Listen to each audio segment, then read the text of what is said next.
The 2015 Honda CR-V, Motor Trend's 2015 Sport Utility of the Year.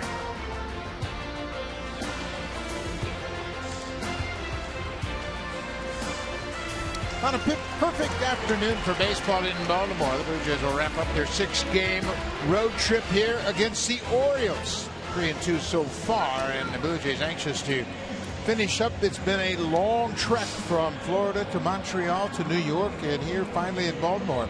Blue Jays will fly back to Toronto after this game, and they'd love to do that with another W under their belt. Take a look at the lineup for the Blue Jays. This ball club is swinging the bats well, except yesterday they were really shut down dramatically. Dalton Pompey in the 2-hole against Chris Tillman is a perfect 3-for-3 with a couple of RBIs. And then in the cleanup spot, Edwin Encarnacion's at first base. He too has put up big numbers against the Orioles, a right-hander. He's 11 for 37 with 3 extra base hits. Blue Jays just 1 run on 3 hits yesterday. Like to get those bats going against Chris Tillman, who is coming off a very strong start in his season opener after he beat the Rays. He allowed 1 run on 4 hits pitching into the 7th inning. The Jays have seen a lot of Tillman over the years. This is his 15th career start versus the Blue Jays. Last time was last September. He lasted 6 innings when the Blue Jays beat him. He also gave up 11 hits. That's the most he has allowed in any start of his career. But pitching here at home is a different story. He was outstanding last year in 18 starts. He did not allow more than 3 earned runs in any of those 18 starts here at Camden Yards. One thing you know you get with the Orioles is good defense in the outfield. It's Diaz, Jones, and Travis Snyder from left to right in the outfield. Manny Machado won a Gold Glove for the Orioles. He's at third base. Cabrera and Ryan Flaherty. He's a late addition to the lineup. We'll explain that. And Ryan Lavarnway playing for the first time in this series. Tillman is set. Been a very good defensive team. They've only made 1 error this season. That was the first night here. Bud Norris threw that ball down the right field line. There's Ryan Flaherty who gets the start. Jonathan Scope was in the lineup but pulled right before game time. Reyes with a line base hit into center field, and Reyes is aboard. Off to a great start. Came into this game batting .368. Chris Tillman will use that fastball, and he'll use it up in the top part of the strike zone, so you got to get on top of it. That is what Jose does. Gets on top of that high fastball, sends it right back through the middle. Chris Tillman, originally drafted by the Seattle Mariners. He was a 2nd-round pick of the Mariners in 2006. He was acquired in a trade by the Orioles. This is Dalton Pompey. We mentioned he's 3 for 3 against Tillman. Pompey seems to have taken a liking to the number 2 hole early on. Pompey for the season is just 2 for 18. Both of those hits here in this series on Friday night. Pair of doubles. There's a drive. This is trouble. This ball is off the top of the fence. Reyes is running toward third, and he's going to stop there as Pompey gets his 3rd double of the season. That ball hit right on top of the fence, just short of that railing above the scoreboard, and John Gibbons is going to come out and check on that to see whether or not that it wasn't a home run. Well, this is the perfect situation for Dalton Pompey. You've got some speed on the bases and Jose Reyes, and you've got some power behind you. So go ahead and look for the fastball. And it's up in the strike zone once again from Chris Tillman, and he didn't waste any time. He ripped that ball. This is going to be very interesting as the umpires are going to talk about this one. One more time, they wanted to go down and away, and that is right down Broadway, and Dalton turns on it. Deep to right field. It hit that railing, it looks like, and maybe a fan reached over and touched it. Now the umpiring crew is going to have a look at it. The crew chief is Tim Welke. He's at third base. Here's another look at it right at the top of the fence. And it's going to be interesting. That railing above the scoreboard, the fans can lean onto that railing and actually lean over the fence. Which it looked like happened, and the fan reached over. It's got to clear it, though, to be a home run.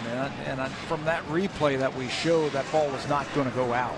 That's the 10th double the Blue Jays have hit in this series. Pompey with 3 of those doubles. On Friday night, they hit 8 doubles in the game. Here's another look at that baseball going right toward the flag court, and it hit right above the scoreboard where the H is, and it appears to have hit the top of the fence below the railing and stayed in the ballpark. So I think this is going to stand. But John Gibbons, you can't blame him for wanting to have a look at it. Well, the Blue Jays managed just 3 hits in last night's game. They've got 2 already. I'm taking a long time to look at this. Ubaldo Jimenez was just on his game. A little bit different this afternoon. Chris Tillman, they have seen a lot of him. And again, he gave up those 11 hits last year, so they're very familiar with him. They've got guys up and down the lineup this afternoon who have had success against Chris Tillman in the past. Well, the Blue Jays have been swinging the bats well. They have scored 28 runs on this road trip. Buck Showalter and the pitching coach Dave Wallace talking about it. Showalter seems to be a little agitated. This has taken so long. His pitcher Tillman is out there trying to stay loose. Umpires in communication with New York, and Tillman just standing out on the mound right now trying to get settled into the first inning. They got their answer. Home run. Indeed, it's a home run. So Dalton Pompey credited with a home run, his first of the season, and the Blue Jays have taken a 2-0 lead.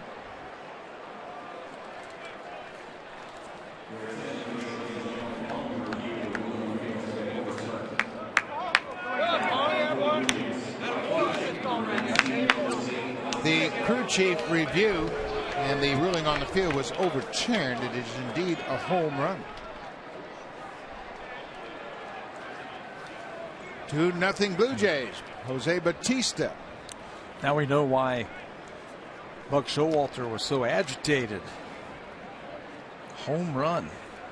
Originally called a double.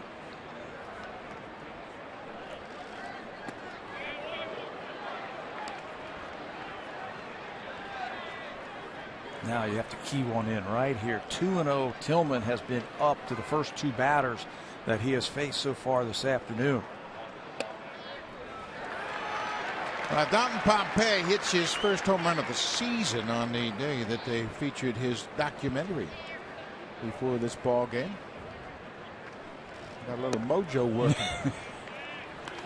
Do it every day. Home run number 1 for Pompey now has driven in 4. You know, it's just a perfect spot for him, especially with Reyes at first base. He knows he's going to get himself some fastballs.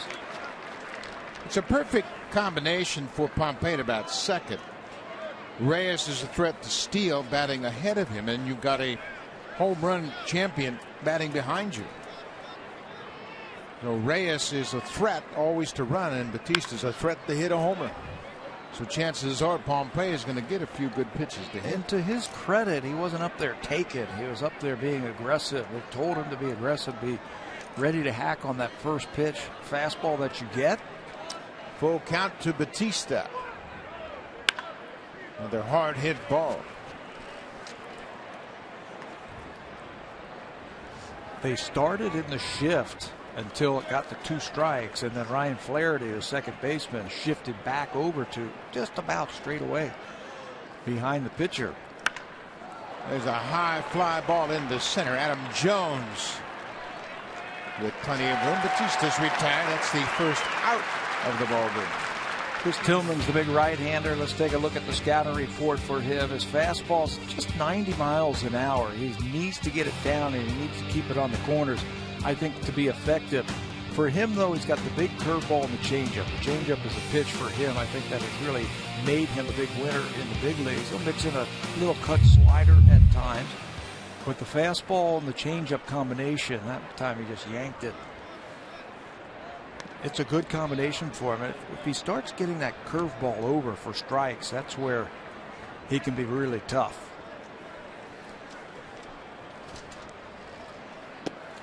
Tillman is one of those starters, kind of like what we saw with CC Sabathia. You can get to him early, but then he can sort things out and settle down. We saw that firsthand with Tillman. He gave up 6 runs to the Blue Jays early in the ball game and hung in there, and the Orioles came back, and he was credited with the win. I think the definition of a #1 starter is a guy like that, where he doesn't have his best stuff, You get to him early, but then he hangs around and ends up picking up the win, pitching deep into a ball game. That ball game was last April 23rd at Rogers Center. Baltimore scored a run in the top of the first. Toronto scored 6 runs in the bottom of the second to take a 6-1 lead. There's a little looper, and Flaherty, it's over his glove. Encarnacion has a base hit. That breaking ball, he stayed back, got just enough of it to hit it over the outstretched glove of the second baseman. This is looking a little bit like Friday night, where everything the Blue Jays swung at found a hole right off the end of the bat. Looked like a breaking ball off the end of the bat, and Flaherty, who's about 6'3", needed to be about 6'5" to make that play. Jonathan Scope, who had homered twice in this series, was in the lineup, but he was scratched, and Flaherty took over at second just before the start of this game. Scope has a sore quad muscle, but he is available to play. This is Josh Donaldson.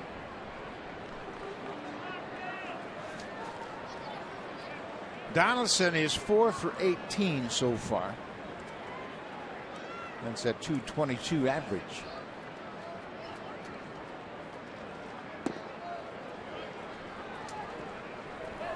Donaldson doesn't have as many at-bats as the rest of these Blue Jays, given the fact he played in the AL West. He's 3 for 9 against Tillman.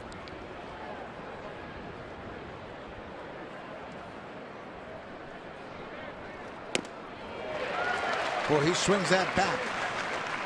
He had a good round of batting practice today. Not everybody on the Blue Jays took BP this morning. He won't get cheated, but he was driving the ball to left center into right center field. Going to have to stay on that pitch this afternoon against Tillman and cut that fastball away.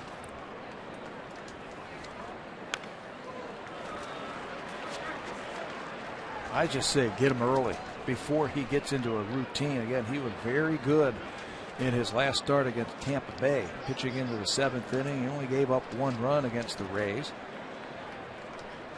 And right now he is having trouble locating that fastball, getting it down in the strike zone.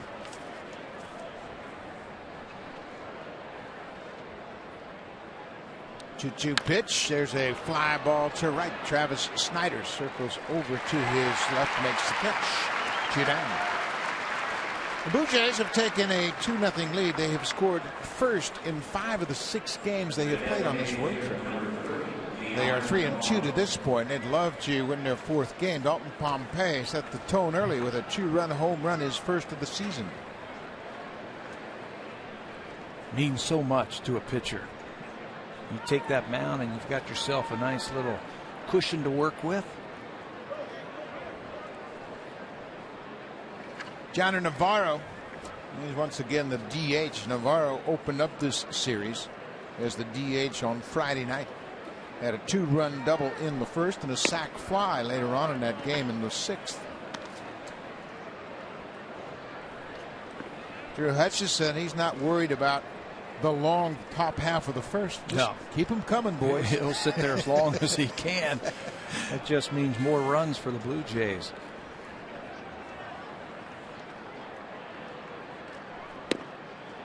That ball catches the outside corner.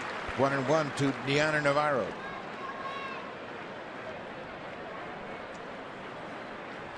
This is his 3rd game. Navarro played against the Yankees in the season opener last Monday.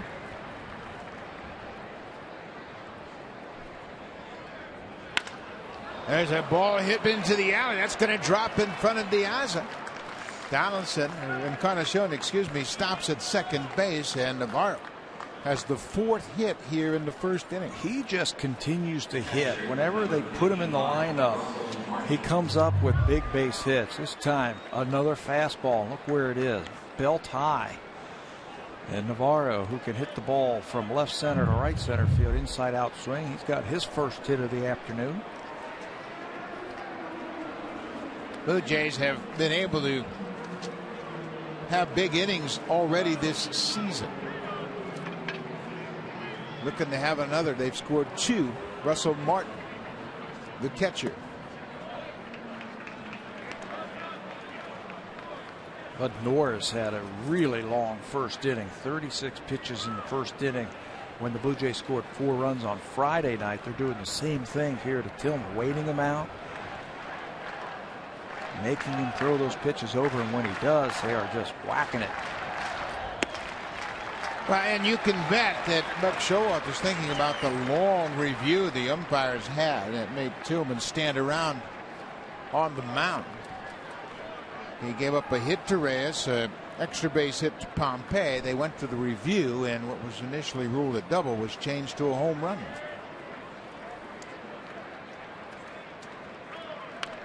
Also Martin with a good hack of that high fastball. Got to get him going right now. Russell's had a little bit of a tough start to his 2015. He has driven in 3 runs already. Think about up the middle. There's a gap in left center field. They're actually playing Martin to hit the ball the other way. Look at that room he's got to work with in left center field. Martin is 2 for 3 against Tillman. 1-2 count, 2 outs. Just missed the outside corner. Tillman wanted it.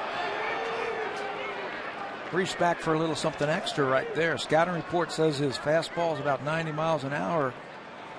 Tillman threw that one 94, trying to get out of this inning. His next pitch will be his 30th of the first inning.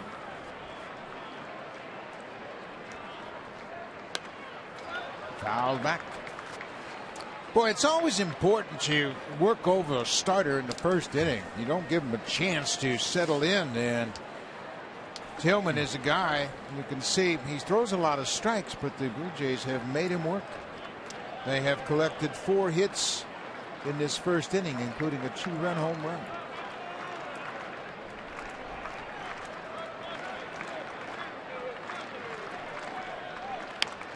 Off-speed pitch. Another Martin one. stays alive. Long at bats. Make him stand out there.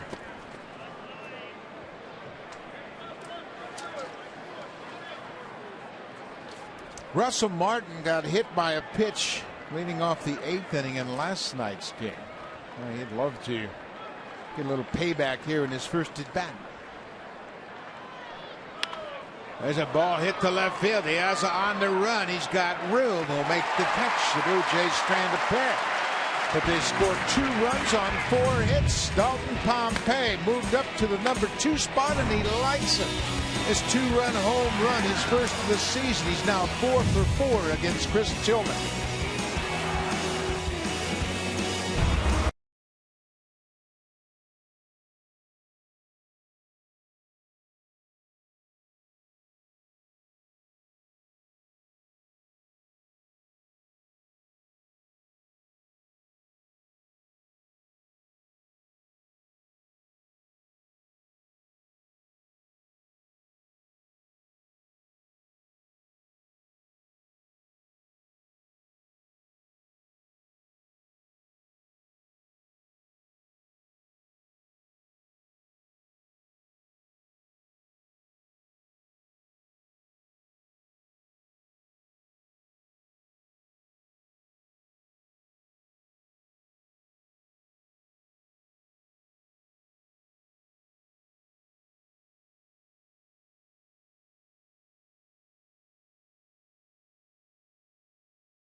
Most in the majors, and Buck Showalter knows his ball club can put up some crooked numbers. They hit 3 homers in the game last night, including a grand slam.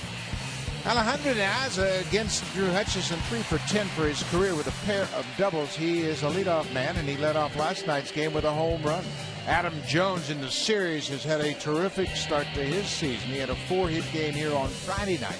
He's 5 for 7 with 3 runs scored. This is a tough lineup, top to bottom.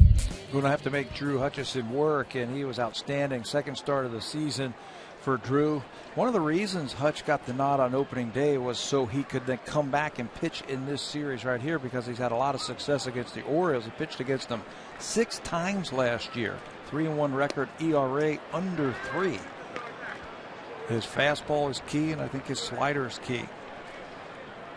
He gets ahead of Diaz with a breaking ball. Hutchison has really improved his breaking ball and his changeup, but it all gets back to fastball command, just like anybody else, and he's got the ability to locate that fastball right there. Hey, right. Boy, he put it right on the glove of Russell Martin, didn't he? Yeah, he certainly did. Russell called a great game on opening day with Hutch on the mound. He really had the Yankees out in front on the changeup, through the slider in a good spot, and there, his first fastball of the afternoon, he really wanted it up and in against Diaz. That one was a little short of the mark. That is a tough one for a catcher. That ball hits about 2 feet in front of home plate. You just don't really know where to go. You see the numbers for Diaz through 4 games. He had a pair of home runs, one in Tampa Bay in the season opening series against the Rays down in St. Pete. Breaking ball, another strikeout for Hutchison. Russell Martin will throw to first to complete the strikeout. Take a look at the defense. Kevin Pillar is off to a great start. He's in left field. He has 3 outfield assists already. That's the most in the majors. Dalton Pompey is in center. Jose Bautista's in right. On the infield, it's Donaldson and Reyes on the left side. Travis and Encarnacion. Edwin starting at first base, and then Russell Martin teams up with Drew Hutchison. We talked about the improved defense by the Blue Jays. Devin Travis has been involved in 6 double plays on this road trip. Donaldson shading his eyes over near the rail, and that'll be about 5 rows back out of play. Yeah, Blue Jays have done a great job turning double plays, and Travis seems right at home. Yeah, 6 of them he's been involved in. 5 of them where he has stood at second base and turned it himself, meaning the ball came from the left side of the infield. The other time, he started the double play, but he's looked very good at second base for the Jays. 5 of those 6 double plays have happened in this series, and Steve Pearce gets hit by a pitch. You just kind of wonder if there isn't something going on between these 2 ball clubs early on. Chris Davis got hit by a pitch to start the 6th inning in last night's game. Then Russell Martin got hit by Tommy Hunter. Hunter just coming into the ballgame hits Martin as the leadoff man in the 8th. And here Steve Pearce gets hit. Interesting thing about that is Pearce and Hutchison went to the same high school in Lakeland. Here's my thought. There's a high fly ball deep to right, but that's going to be short and foul. My thought on all this, Buck, who are the 2 finest, best home run hitting teams in the American League? These 2 teams right here. Where do you have to pitch power hitting teams? You got to pitch them in. You got to pitch him in, and I think that's part of it right there. You've got to pitch Chris Davis in. You can't let him extend his arms. You've got to pitch Encarnacion in. All of these guys who like to get the ball out in front. Now, that's my theory. And you're sticking with it. And I'm staying with it. Another ball in the dirt smothered by Russell Martin. It's 1-1 to Chris Davis. That and teams really, players nowadays, they really dive into the ball, don't they? Well, and they're wearing body armor, so there's really nothing to worry about. You can see that elbow pad on the right arm of Chris Davis. They stand right on top of that plate, and you don't have to really worry about getting hit. There's a broken back grounder. Travis goes to second. They'll get the lead runner. 2 down. 2 down in the first inning. Let's take a look at the scouting report for Drew Hutchison. What he features, his fastball command is important. It's up to 92 miles an hour. He's got to stay on top of it so he doesn't get on the side of it and have it rise in the strike zone. The slider is much improved, and he's used it so much more now with that fastball in the changeup. He uses that slider for strikeouts, and his strikeout performance has gone up starting in the second half last year. because of that slider. He's got more break to it, and he's keeping it down in the strike zone. So there are 2 outs. Adam Jones, the cleanup hitter, will step in against Hutchison. We mentioned Jones has had a good series, 5 for 7 in this series. Waves at that breaking ball. Jones has not hit well against Hutchison. He's just 3 for 21 going head to head. Right there, he was guessing fastball. Guessed wrong. It's more of a sweeping slider now, I think, for Hutch. And if he stays on top of it, something he's worked with Pete Walker. Stay on top of that slider, you're going to get more break.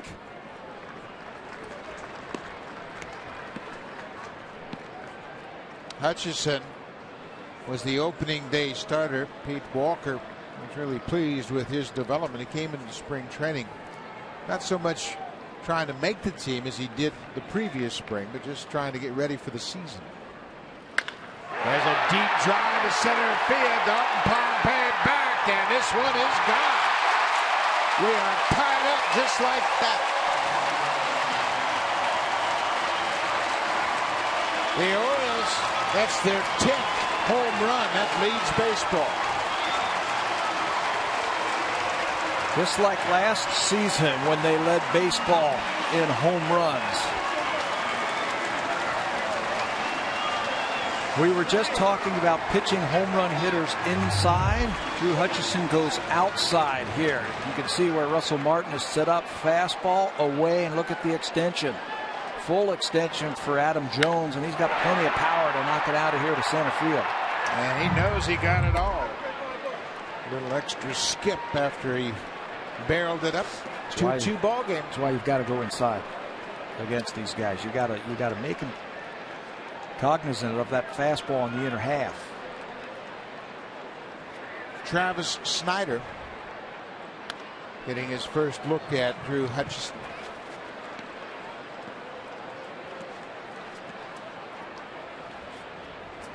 Snyder came over from the Pittsburgh Pirates. Of course, he was a former Blue Jay. This is fouled into the seats down the left side. I had a chance to talk to Dan Duquette before the ball game today, and we were talking about Travis Snyder.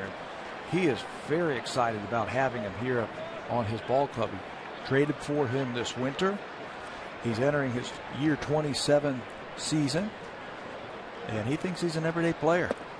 Breaking ball, and Snyder strikes out. That'll end the inning. Couple of strikeouts, but just like the Blue Jays, the Orioles scored 2 in their half of the first, and we are knotted up.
Fantastic starts, but very soon the Blue Jays are going to have some decisions to make. Michael Saunders continues his rehab assignment in Dunedin. In fact, last night he played 5 innings in the outfield, went 1 for 3 with a double. He has a couple of doubles already in his first 3 games in rehab assignment, and Alex Anthopoulos is saying that he's getting very close to making his return. Now it's a matter of getting him to play 9 innings in the field, doing that at least back-to-back days to make sure he's strong and his legs are in good shape. So I would think potentially maybe tomorrow he plays in the field. Maybe he's going to get a day of rest because he's been going at it hard.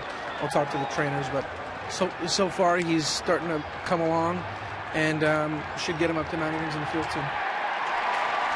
Well, Kevin Pillar, you must have heard him talking about Michael Saunders because he just went deep. His first home run leading off the 2nd inning here.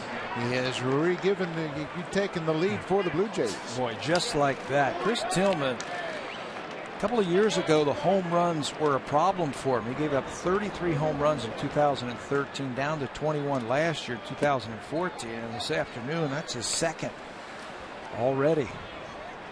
No doubt about it for Pillar.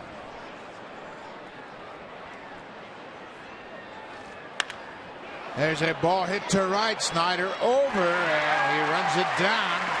Travis hit it hard in the alley in right center. He lines out to right. So Michael Saunders is the DH this afternoon down in Dunedin. He has already collected a hit. He's 1 for 1, and he's scored a run. And you heard Alex Anthopoulos talk about Saunders playing back-to-back games in the field. So now, obviously, they're still a ways away from having to make that decision of how they're going to add him onto this team, but they will add him onto this team. Well, if he keeps hitting like this, Kevin Pillar head down, and you can see that swing right there. Early in the camp, he was really sweeping across that ball. That's a fair ball. Reyes is making the turn at first. He'll go towards second. Now he's thinking about third. And he's going to stop as Snyder gets the ball in, overthrows the cutoff man, but Reyes with another double. 2 for 2 for the leadoff man for the Blue Jays. We were talking about him having a big year, and he looks good right now. He looks comfortable. He got on top of the first pitch fastball, his first time up for a hit, and now breaking ball, and he just golfs it by Pierce at first base. Out of his reach, down into that corner for extra bases. We mentioned the Blue Jays. That double, this is the 10th double they've hit in this series on Friday. 7 different players combined to hit 8 doubles. And as we mentioned, for a pitcher, doubles really puts the pressure on him because he turns around and sees another runner in scoring position. Yeah, you hit a home run, and that clears the bases, and it's almost like it clears the mind of a pitcher. He can go back to his windup, clean the slate, if you will. Doubles, they keep those rallies going. Dalton Pompey hit his first home run of the season, his first time up. A 2-run homer over the scoreboard in right.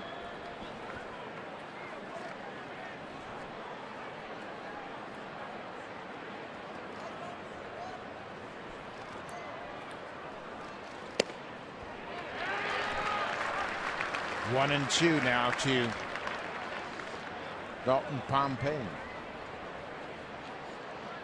He was looking for a breaking ball for some reason. Again, you've got speed at second base. You've got Jose Bautista behind you. Be aggressive. That's 4 straight fastballs to Dalton. Yeah, and we talked about what pitchers are thinking. You turn around, you see that guy on deck, Jose Bautista, and right behind him is Encarnacion. So you're not going to want to mess around with Dalton Pompey. He's going to have to prove to these pitchers that he can hit. He might get a breaking ball here. Set him up with that fastball away that he swung through. You might see a breaking ball in this situation. 1 and 2. He needs a strikeout. Tillman keeping his eye on Reyes. Jose took a little extra step toward third.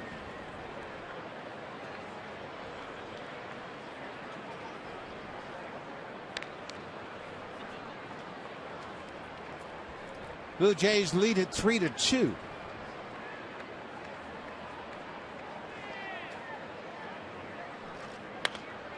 High pop-up on the infield. Manny Machado, the third baseman, shading his eyes. Pompey's retired. Let's check in with Jamie Campbell.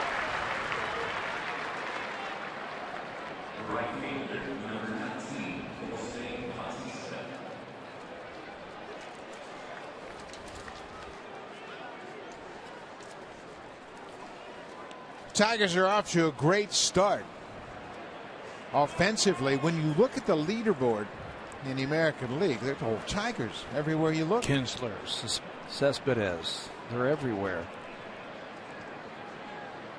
Jose Bautista. Indians got some bad news yesterday, didn't they, in that game? Yan Gomes, their catcher, had to go on a disabled list. He sprained his knee in a very mundane slide at home plate. Didn't look like anything real serious. Rajay Davis slid into home plate, and Yan Gomes twisted his knee. There's a high pop into shallow right. Flaherty, the second baseman, calling for it. The inning is over, but the Blue Jays regained the lead. Kevin Pillar with a leadoff home run in the second. 3-2 Jays.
Into action with the Indy Grand Prix of Louisiana. Catch the action live today, 2:30 Eastern, 11:30 a.m. Pacific on Sportsnet 1. Beautiful crowd, beautiful day here in Baltimore. That is Utah Street beyond the fence-in right field. There's a flag court out there, and it's a great place to mill around. Cool Pal has a little barbecue out there, and you can get a nice big barbecue sandwich and sit back and enjoy a great afternoon of baseball. This is Manny Machado looking for his first hit of the season. Machado is 0 for 15.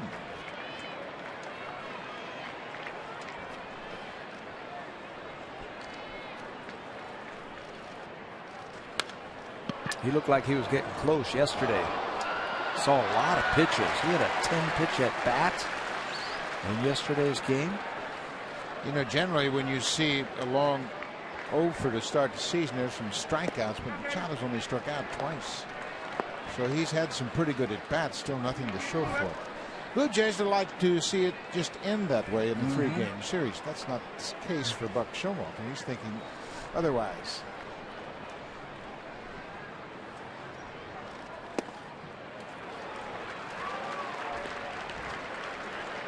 These two teams are going to go toe-to-toe all season long. Of course, the Orioles are the reigning AL East champs. They won 96 games a year ago. There's the first hit of the season for Manny Machado, and the crowd knows it.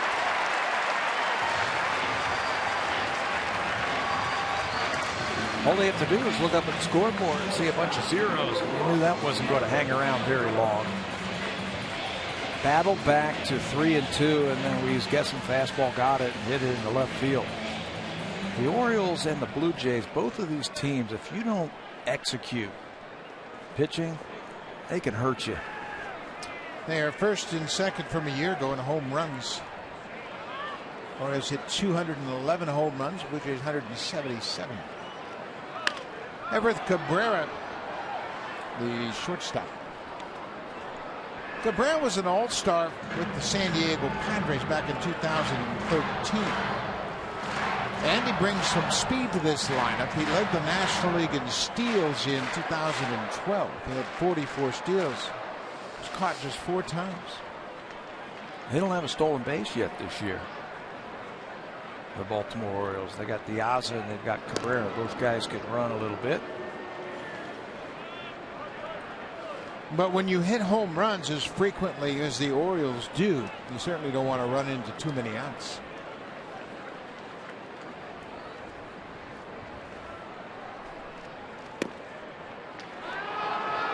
That's a high pitch, and Cabrera looked stunned when they called that strike 2.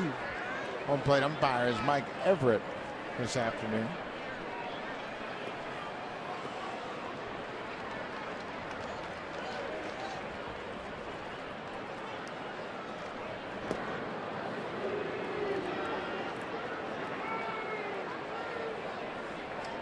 Double play depth up the middle. We have mentioned the Blue Jays have turned 6 double plays so far this season.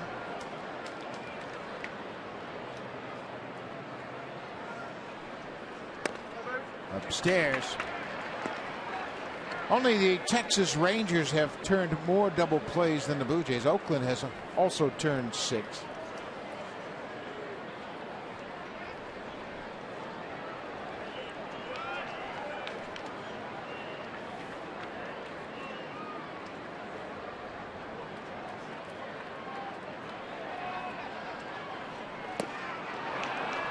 That breaking ball is wicked down and in. That's 3 strikeouts already for Hutchison. Second baseman, number 3, right. Make a grand entrance during the DIY Expert Sale. Only at Home Building Center and Home Hardware Building Center. Homeowners helping homeowners with expert advice. Hutchison's strikeout numbers really jumped the second half of the season a year ago, and a lot of it had to do with that breaking ball. Well, it's so much deeper, if you will. The breaking balls. It almost looks like a hard curveball. And he's putting it in against those lefties. He has struck out 3 this afternoon. All 3 of them left-handed batters. All 3 of them that slider that gets underneath that bat of the left-hander. This is Ryan Flaherty. There's a breaking ball for a strike. We mentioned Flaherty, a late addition to the lineup. He was not in the original lineup. But when Jonathan Scope couldn't answer the bell, he's got a little bit of a sore quad muscle. Scope's available. He's on the bench. Flaherty was inserted into the lineup at second base. That's good. Get his bat out of the lineup. You know, he's hit 6 home runs against the Blue Jays already in his young career. 2 in this series, including a grand slam. His first grand slam was in last night's game, and that really blew the game wide open. 18 games he's played against the Blue Jays. He's got 6 home runs. That's his partner right there, his double play partner, J.J. Hardy, standing behind him. This is popped up. Reyes will give way to the second baseman, Travis, and Travis was on his natural second base side of the bag, so he said, I'll take it. He might have had a better angle than Reyes, who was looking directly into that sun. That is something we're going to have to watch, I think, this afternoon, Buck. The sun, especially the young kids in the middle of the diamond. That's exactly where it is. Dalton Pompey and Devin Travis. It's a high sky this afternoon. This is the catcher, Ryan Lavarnway. Lavarnway in his first season with the Orioles. He spent parts of the last 4 years with the Red Sox. Lavarnway played at Yale. And the Red Sox drafted him, and boy, he had an interesting winter. He was claimed by the Dodgers off the waiver wire from Boston. And then he was claimed by the Cubs. And finally, the Orioles took him. So he was with 4 different teams in the offseason. Didn't he go down? He went to spring training with the Orioles. I thought he didn't make the team at the end of spring training. Then he's back again. Looks like Edmonds got a little problem with his glove over there at first base. The lace is on that glove. He's kind of messing with it right now, and he may have sent the equipment man up to get his backup glove.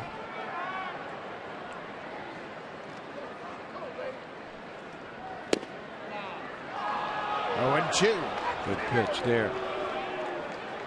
Keep it down. When he stays on top of that ball, he really puts it in a good spot. Drew gets into problems when he gets on the side of that ball, and it just spins instead of really moves. Got to concentrate on staying with his hand behind the baseball. Pitching coaches will call that throwing that cement mixer. Just kind of turns, doesn't really break. But you have to keep your hand on top of that ball to create the downward spin, and that's what pitching coaches will talk about when they say you got to get some depth on that breaking ball. Depth, and that's what we started to see from Hutch in the second half last year. Depth in the breaking ball. He had some big strikeout games. And when the whole season was concluded, he's averaging a strikeout an inning last year. 184 strikeouts, 184 innings pitched. Over his last 7 starts a year ago, there were only 2 pitchers that had a better strikeout rate than Hutchison over the course of those 7 games. Corey Kluber, he won the Cy Young. And Carlos Carrasco, his partner in Cleveland. They're the only 2 pitchers that had more strikeouts than Hutchison down the stretch. Both of those pitchers have good breaking balls, too. 1 and 2 to Lavarnway. There goes the runner at first. Martin's throw is on the first base side of the bag. And Machado wisely elects to stay right there. He's in scoring position already. First steal for the Orioles this season. There it is, and it took a wild throw by Russell Martin. Machado with a big jump, and this ball is tailing on Martin, and no chance for Travis to run it down. That's a tough pitch to throw off. Slider down the dirt. He picked it. And generally, when you see the ball tail like that, he didn't get a good grip on across the seams. Machado is not a real big base stealer. That's just his 11th stolen base of his career. Well, Hutchison needs to get this guy.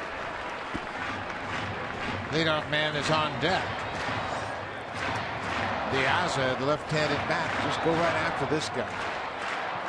Leave him standing right there. Yeah.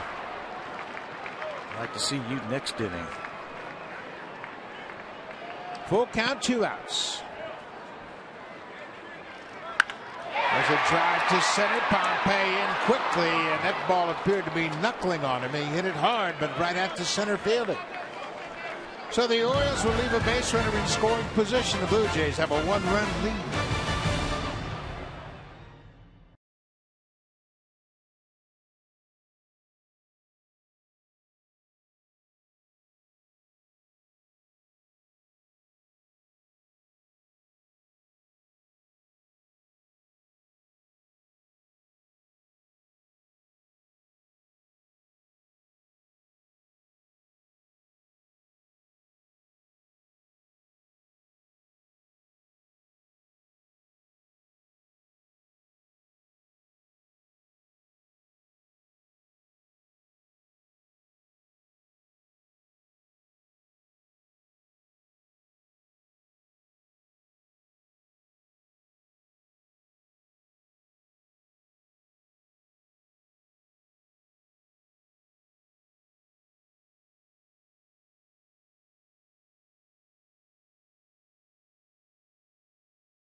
official app of Major League Baseball. Listen to live audio, follow games pitch by pitch, and enjoy in-game video highlights. The app is available on the iPhone, iPad, iPod Touch, Android, and BlackBerry.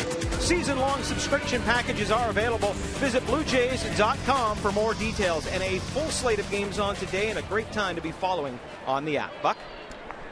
I'm looking at the app right now, and Detroit, they just continue to roll, don't they? They have knocked out the Indians starting pitcher already. TJ House lasted just an inning and a third. He is charged with 6 earned runs on 6 hits. That's a dangerous Tiger team right now. Their middle of the lineup really stacks up, don't they? As good as the Blue Jays, I think. Kinsler, Cabrera, Victor Martinez is in the lineup. There was some questions about that. And then J.D. Martinez. It is a potent lineup. Kinsler hitting .458. Cabrera .478. Victor Martinez, he's cooled off. He's just hitting .316. .458. Is that good? That's good. That's a good way to start. That one Encarnacion singled his first time up. Blue Jays have scored 3 runs on 6 hits. They've hit a pair of home runs. Dalton Pompey, Kevin Pillar.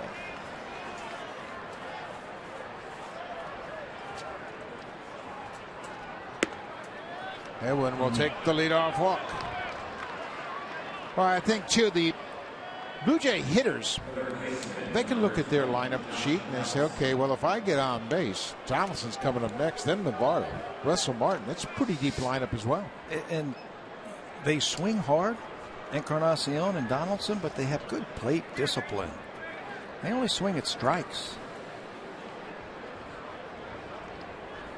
Donaldson has really developed into a run producer.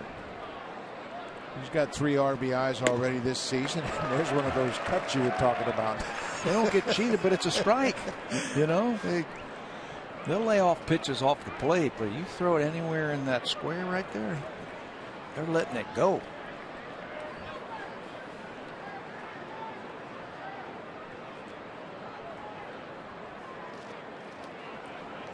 Good job by Lavarnway as he went down to his knees to block that breaking ball in the dirt. Last year, Josh Donaldson led the Oakland A's in hits with 155. He hit 31 doubles. That also led the team. His 29 home runs as well. First on the Oakland A's a year ago.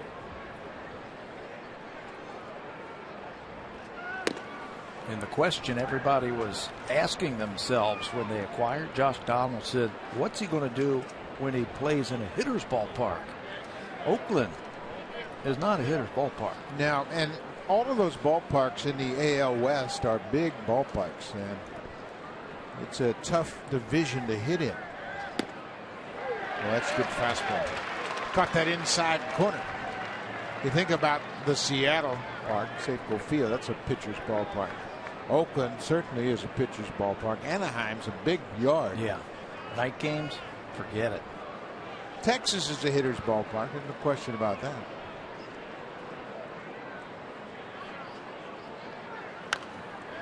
If you keep the ball away from left field in Houston at Minute Maid Park, it's a big ballpark too. 9 miles to center field there. If you can keep it in the big part of the ballpark, that's a pitcher's ballpark. It's such a deep center field, they even have a hill out there.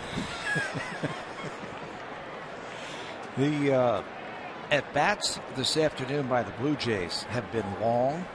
They have really made Chris Tillman work.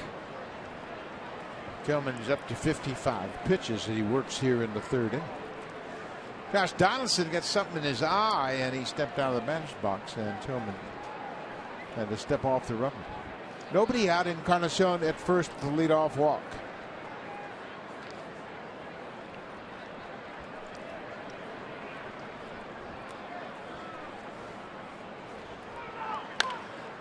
Reach for that breaking ball and hits it into the seats down the right side. Donaldson was out, as Pat mentioned. He had a great session of batting practice. He was really focusing on hitting the ball to right field. He lined out to right his first time up.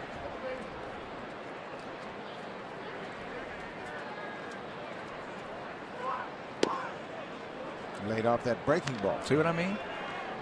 They swing hard, but they don't swing at pitches out of the strike zone. Yeah, they're not wild swingers, that's for sure. Navarro will be next. He's already singled this afternoon.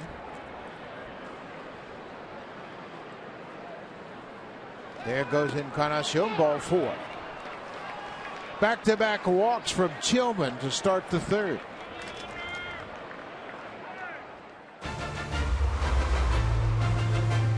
Blue Jays on Sports. Presented by the 2015 Honda CR-V, Motor Trend's 2015 Sport Utility of the Year.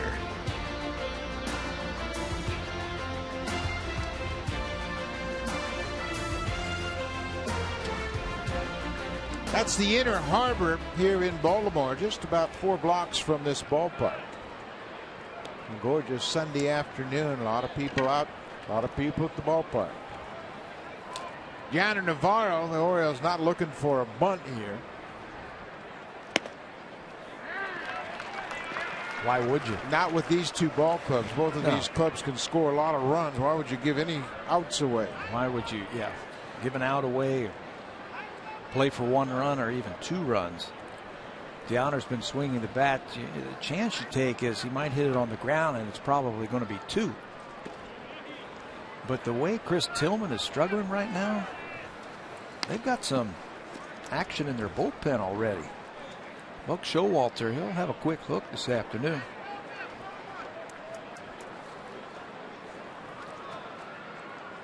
Tillman just hasn't been able to get settled in. The Blue Jays made him work in the first inning.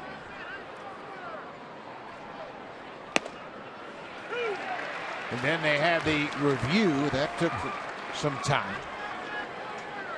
That is Kevin Gausman. He is a starter who is working out of the bullpen, so he can give the Orioles innings. Yeah, he appears to be ready. He's been stretched out all through spring training.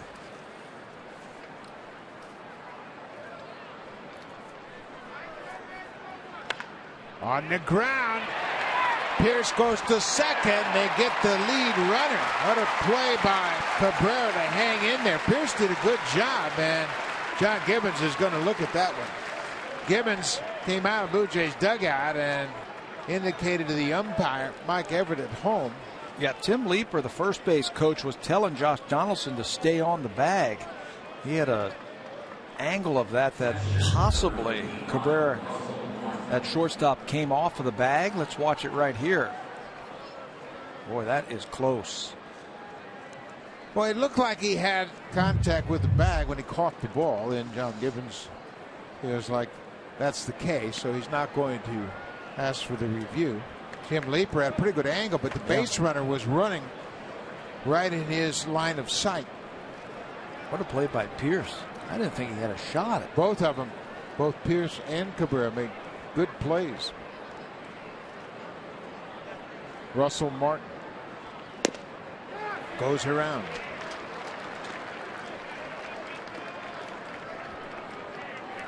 It's going to be interesting to see how they attack Martin here. Probably going to try to pitch him inside and keep him from hitting the ball on the right side of the infield. He can do that. We've seen him do that in spring training. His first hit in RBI came to right field. That's a breaking ball. They were going away with that breaking ball, and the way we have seen Martin swing the bat, I think they're playing right into his hands. Play right into his hands if you do that. So as a hitter, at least early in the count, pick a spot. Either pick inside or pick outside. Sit on that until you get the 2 strikes and look for that pitch in that zone.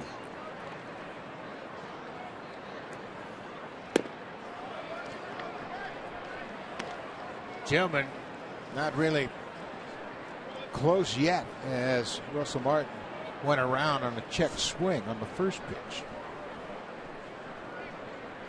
Blue Jays lead it 3-2.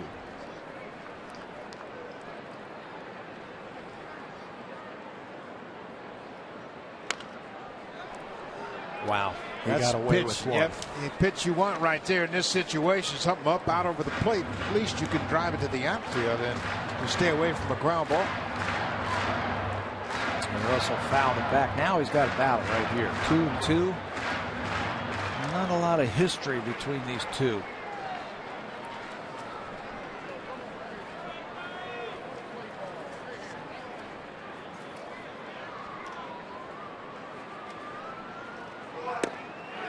Boy, he took a shot at that inside corner and just missed. It looked like Lavarnway was set up off the plate, so when he hit his glove, everybody thought it was a strike. But on pitch tracker, you could see that that pitch was inside. Their pattern has been inside, then outside, then back inside, and then away. It looks like they're going away one more time. Navarro was off on the pitch. He's trying to create some movement on the infield. As you break from first base, you're going to draw one of the middle infielders toward the bag. Pilar homered in his first at bat. He's on deck. And you stay out of the double play. Start that run over there at first base.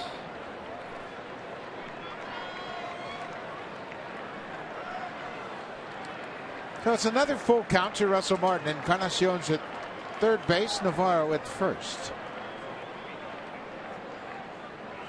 There goes Navarro. Ball four. 3 walks in the inning. Dave Wallace has popped out of the Orioles dugout. He's the pitching coach. He's going to come out and have a chat with Chris Tillman.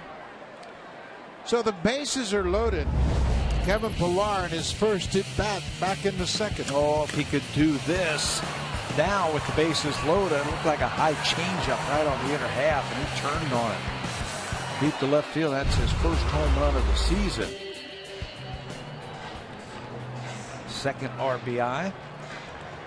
But in spring training, early in spring training, he was going around that pitch. He was spinning. The front shoulder was opening up. He was spinning, and that ball, he was pulling it foul. They've been working on him staying inside the ball and shortening up his swing, so when he swings at that inside pitch, he's able to drive it out of the ballpark and keep it fair. That was a perfect example of it right there. Do it again. 1 out. Bases loaded.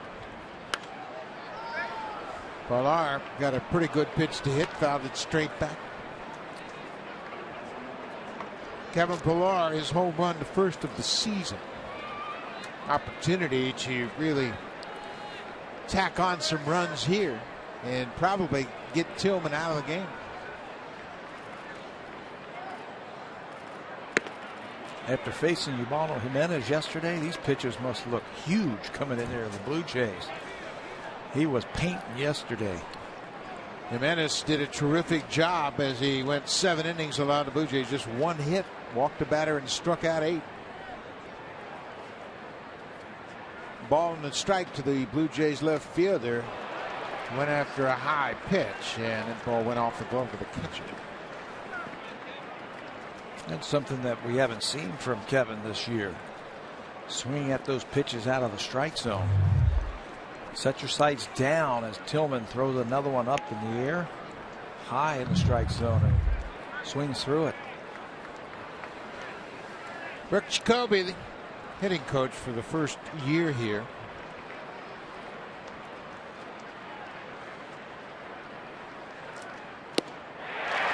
Tillman with a big strikeout. That pitch might have been off the plate inside. Struggling to get the ball in the strike zone. Went with the 2-seamer. Watch this ball get underneath the bat. See it starting to dive right underneath the bat. He asked the home plate umpire if it was a strike, and he said no. First strikeout for Tillman comes at a good time for the Orioles. Devin Travis, number 9 hitter. Travis flied out to right his first time up.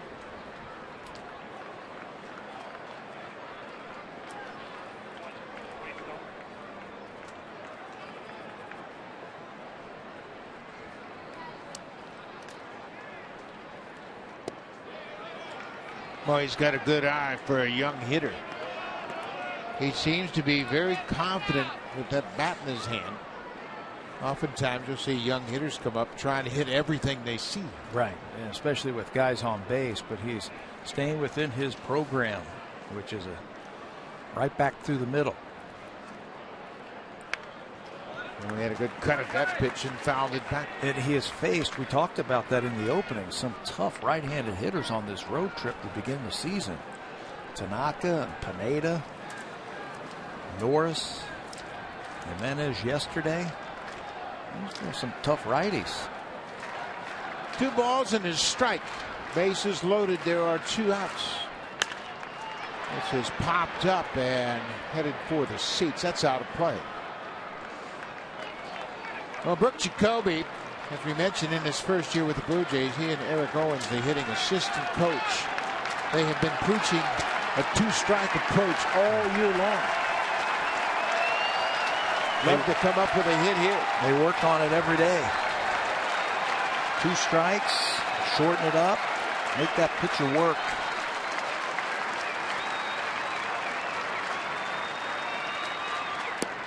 Full count. The bases are loaded. The runners will be off on the pitch. Encarnacion walked. He started it. Navarro hit into a fielder's choice. He's at second. Russell Martin walked. One of 3 walks that Tillman has issued here this inning.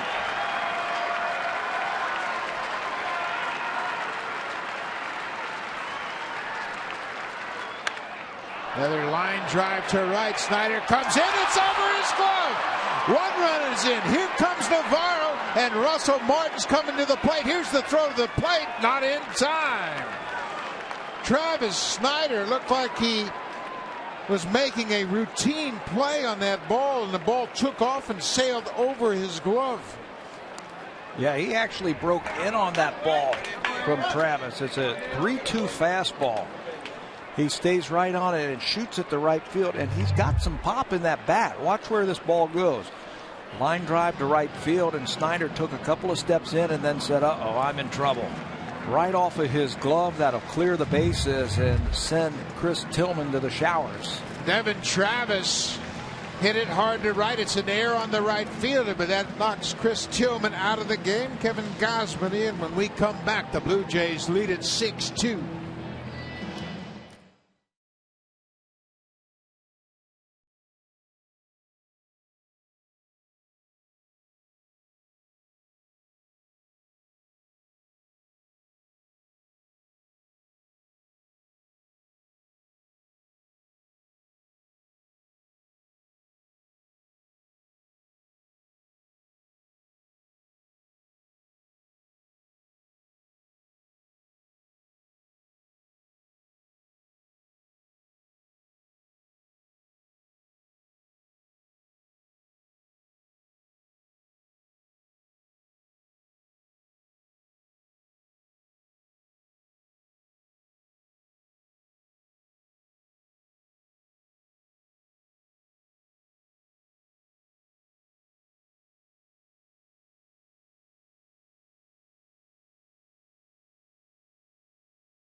The ball toward Travis Snyder in right, and Snyder misplayed it. It is ruled an error, but I don't know how you can give Snyder an error here. He just misplayed it. Yeah, maybe a mental error as the ball went off of his head. That's the one of the over his head. That's one of the toughest plays for an outfielder. That line drive right at you. You got to get sideways on that ball. You got to get some help from your center fielder. But the Blue Jays will take it. Kevin Gausman will take over now. There, his numbers last season in 20 starts, 7-7 with a 357 earned run average. He's big and strong and he's got a good arm. This is the 6th game Gausman has pitched against the Blue Jays. He's made 2 starts against the Jays. He's 1-1 in those 5 previous appearances. Good start for Jose Reyes to his day. He has singled and doubled. One ball, one strike. Devin Travis drilled that ball on the line to right. It sailed over the right fielder's glove to clear the bases.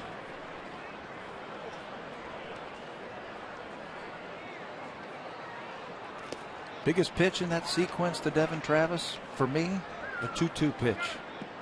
He wanted to make something happen there. When he missed, it went to 3-2. Travis, being a young player, he could pretty much sit on a fastball. And he hit it hard. There's Tillman out of the ball game early. Blue Jays made him work in the first. They scored 2 runs on 4 hits in the first inning. Reyes cues it off the end of the bat.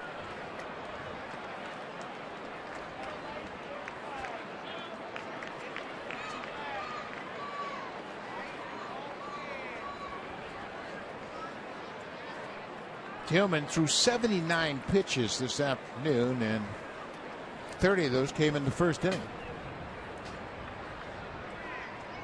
Kevin Gausman working out of the stretch with Travis. He's breaking to third, and Reyes lines it to left field. That's going to drop, and here comes Travis. Boy, what a timely break for Devin Travis. That ball was hit one hop right at the left fielder, and it may have been close had he not been breaking on the pitch. He's not scoring. If he doesn't break and start to steal third base, he doesn't score. The ball was hit too hard, and it was right at Diaza, whose momentum was coming towards home plate. Watch, if he takes off, and by the time that ball hits the ground, he is already rounding third base. Good time to run. 3 for 3 for Reyes. Had a great series, 7 for 10 in the 3-game series. The Blue Jays now 7 runs on 7 hits.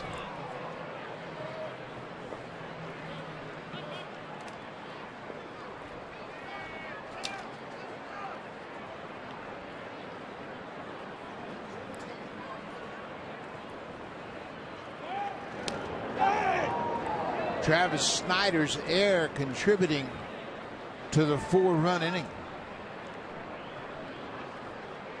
He misplayed a ball in right that cleared the bases. That is something that the Orioles are not used to.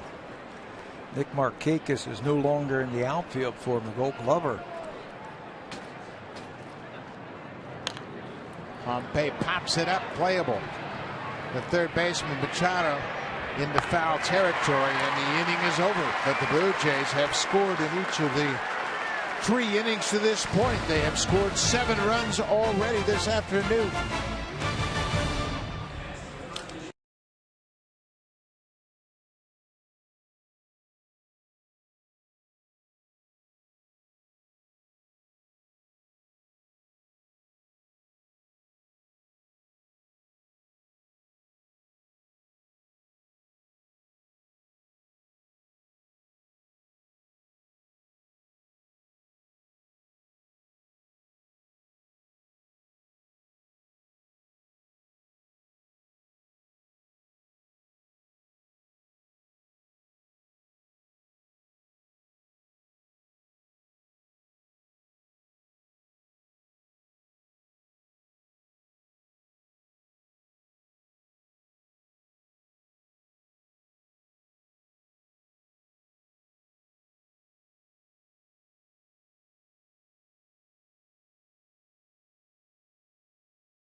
McDavid battles gold medal teammate Max Domi as the Erie Otters head to London for Game 3 of this OHL Round 2 battle.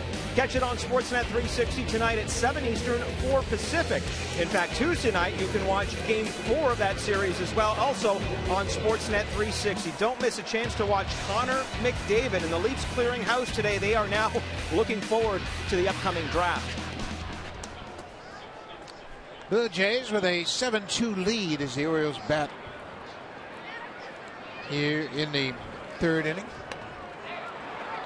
One ball bunted foul as Alejandro De Aza trying to start something for the O's here. For the Blue Jays, another 4-run inning. They have had 5 innings already this season in which they have scored 4 or more runs. Last season, they only had 24 innings all season long with 4 or more runs. That breaking ball gets away from Russell Martin, bounces back to him, and by the time he gets it to first, it's too late. De Aza strikes out for a second time this afternoon, but he reaches on the wild pitch. The same type of pitch with 2 strikes, that sweeping breaking ball that gets underneath the bat.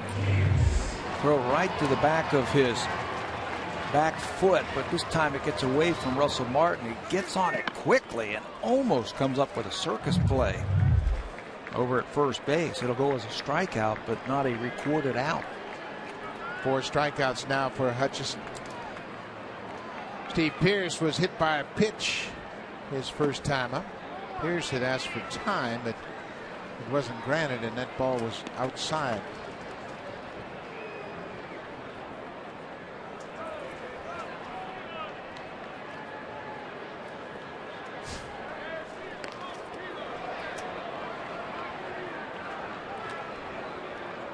The Blue Jays have scored 2 in the first inning, 1 in the second, and 4 in the third.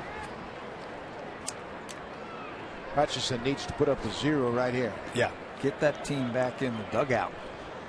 Put the pressure, keep the pressure on the Orioles.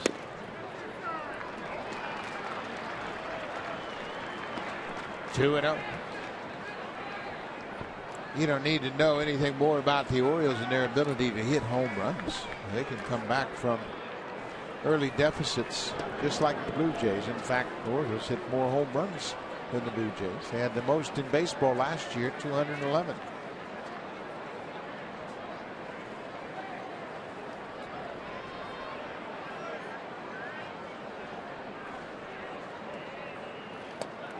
That ball gets away from Martin. Another breaking ball in the dirt, and De Aza moves into second base. Another wild pitch. He's got a good breaking ball this afternoon. He just has to find it a little bit more and be a little bit more consistent in the strike zone. Watch him snap this one off. Bounces in front of home plate. Martin tries to backhand it because it's so far out in front. You can see where it was. It wasn't those typical ones where you can go to your knees and block it and keep it in front of you. Ball 4. So a strikeout and a walk. Nobody out, 2 aboard. Let's check in with Jamie Campbell.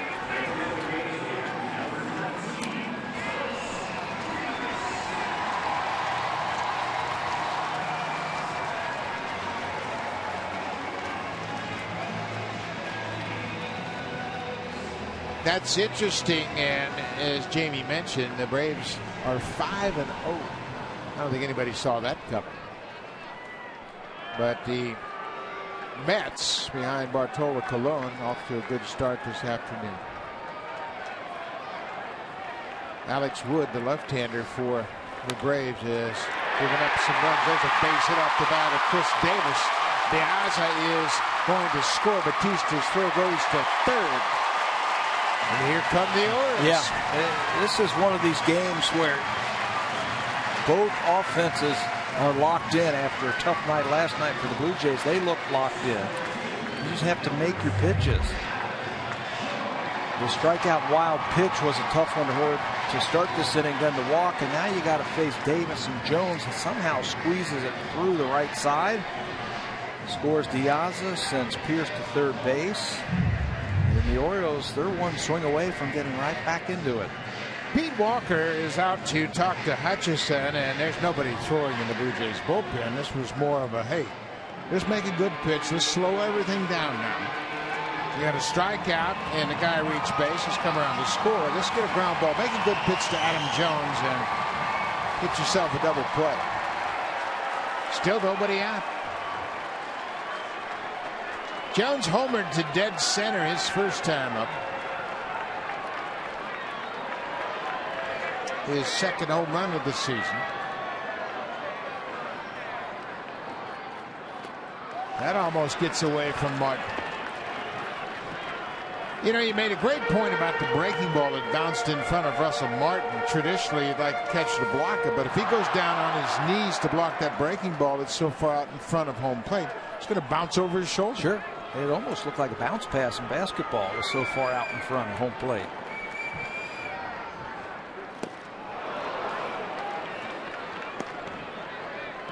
I believe it's going to take Russell Martin a few games with each of these starting pitchers to really get used to catching them. You can work with them in spring training, but you really don't see the same type of action on the pitches that you'll see in a regular season.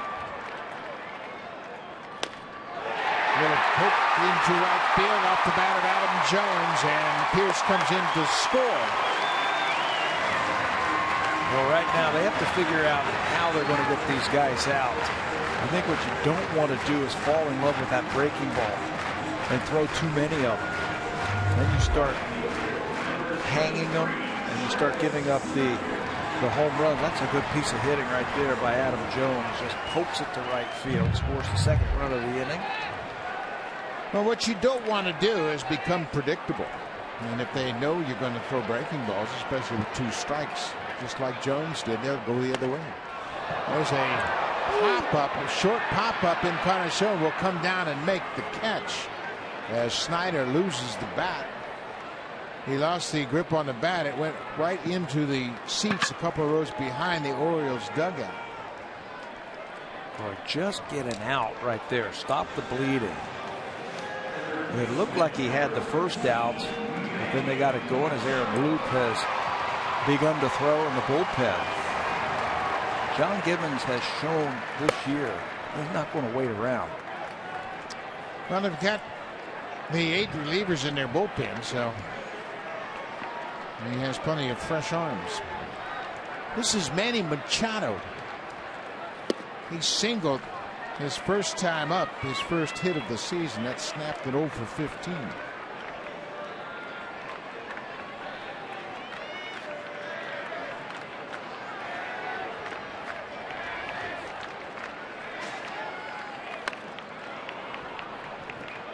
Ball on the strike. This is like the heavyweight boxing match.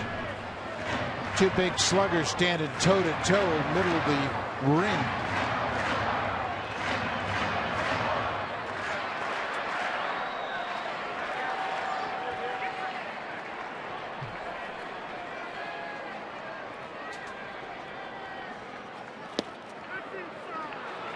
You're right. I think they have recognized they better start using a few more fastballs. Yeah, and where? Inside. I think you got to tie up these Oriole hitters. You got to keep pounding them inside. Pound them inside. Once you feel like they're starting to look for it, then you can throw your breaking ball. Another pitch inside. 3-1. So that's the game plan. Now you have to execute it. And so far this afternoon, Drew has not been able to execute that game plan. Chris Davis at second, Adam Jones at first. They have both collected RBI singles here in the third. This is popped up, playable. Encarnacion, the first baseman, in foul ground. Infield fly rule if that ball was fair, but he makes the catch in foul territory. 2 down.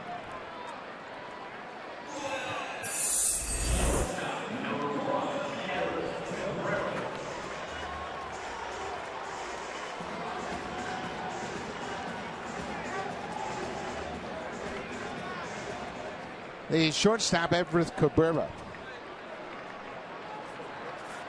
He was a strikeout victim in the second.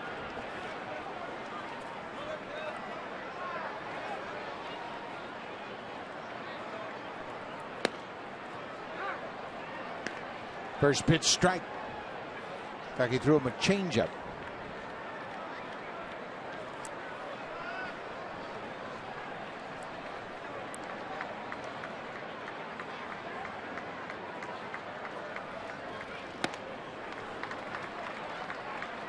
Well, he's getting underneath that fastball. He's not staying on top of that. We didn't see that hardly at all in New York on opening day.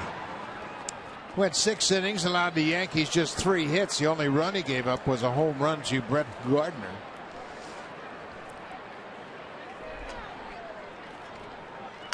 Lefties in the past have given Drew Hutchison some problems, but in that game, that opening day game, he was outstanding against the lefties. He only gave up 2 hits in 20 at-bats to left-handers.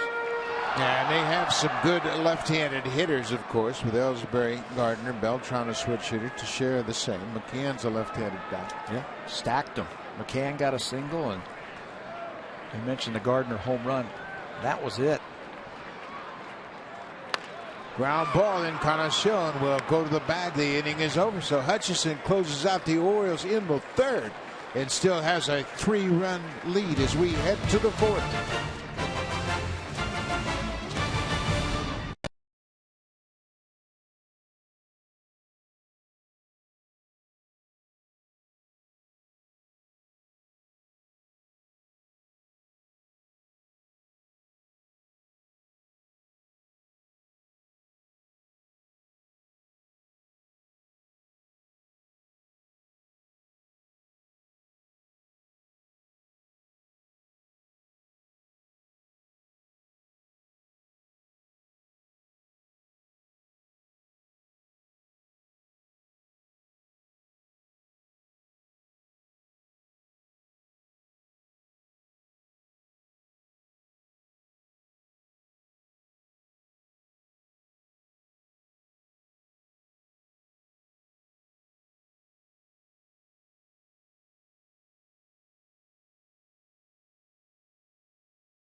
About it, Barry. I don't think you could say I've curled in the past.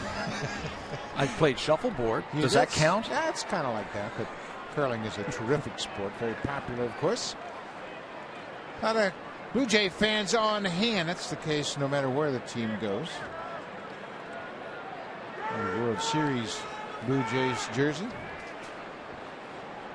Jose Bautista facing Kevin Gausman. Gausman came in relief of Chris Tillman, the starter.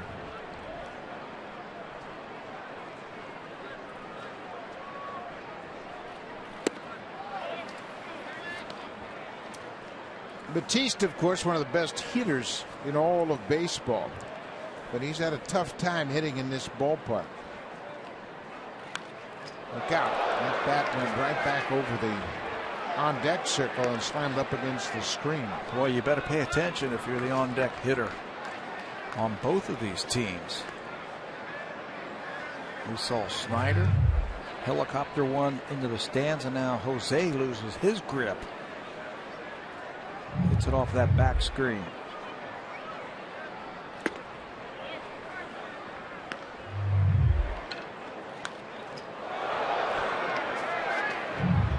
Camera is mounted on the screen behind home plate. And fastball, boy, put that fastball in a good spot. We mentioned Bautista struggles in this ballpark, and came into this game as a 193 hitter here at Camden Yards. He has 9 home runs. They'll take ball 4. Another leadoff walk. Blue Jays had a leadoff walk last inning against Chris Tillman, and they end up scoring 4 runs on just 1 hit. And that's what they have to do. Just keep scoring on a day like today. Chris Tillman's afternoon is finished after just 2 2/3 innings. 6 hits, 3 earned runs, 3 walks, and a strikeout. The earned runs are down because of the error by Travis Snyder in right field. Encarnacion anticipating a first pitch strike, and he got one.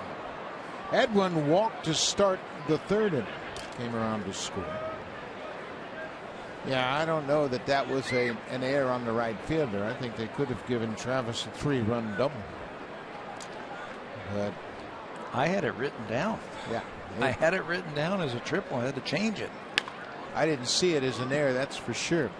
Now, Snyder may have misplayed it, but I don't think he got a glove on it. He certainly didn't drop it. It might have just barely tipped off his glove. Blue Jays sent 8 men to the plate in the 3rd.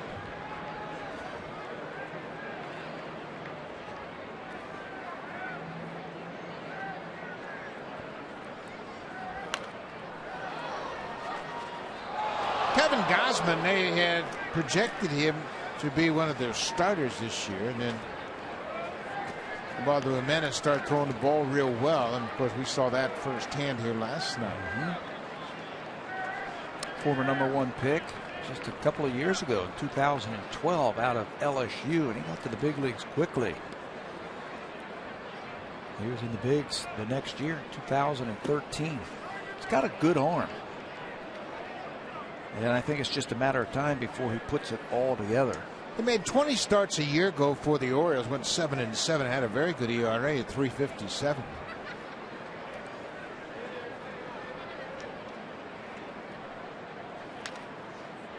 Encarnacion lost the grip on the bat. Was able to get a piece of it and stay alive.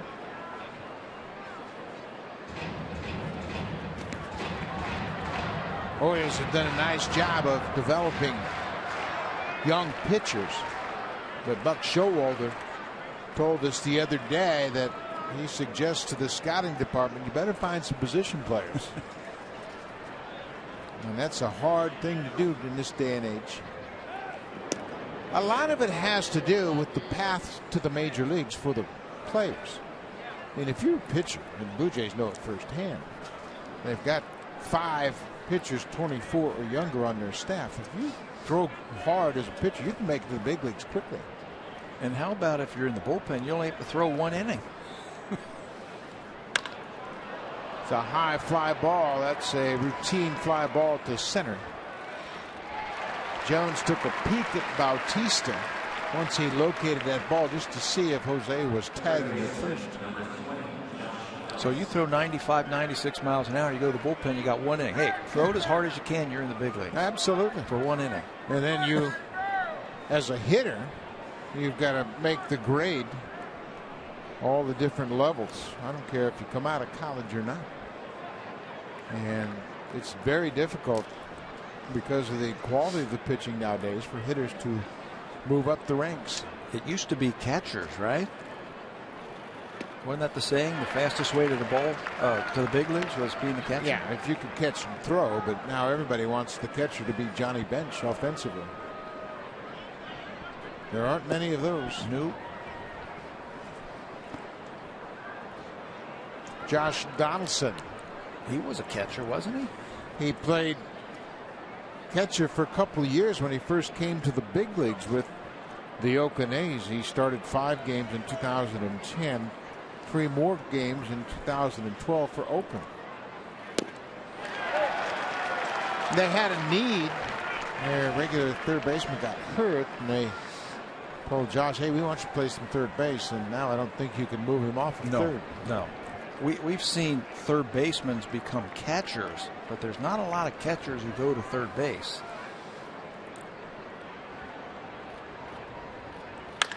That ball is drilled in the alley in right center, and Jones isn't going to get it.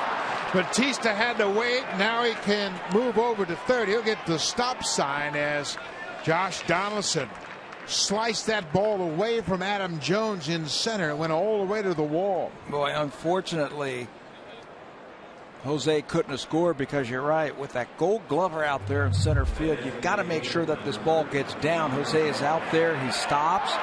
He thinks he has it as he reaches for it. Then he has to restart the engines, and he's just not going to be able to score from first base.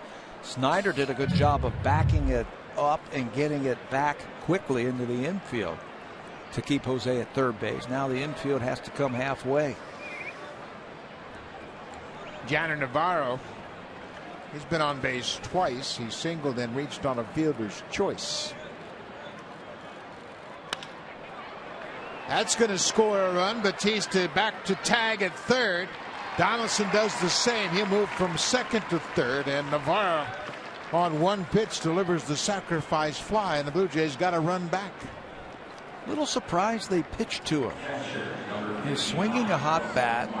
He's driving in runs. He's coming up with sacrifice flies. First base was open, and he had a couple of right-handers behind him, so I'm surprised they even pitched to him. And they threw one right down the middle, and he didn't waste any time delivering the RBI. He had a career high in RBIs a year ago for Navarro. That's his fourth of the season. Russell Martin, the catcher.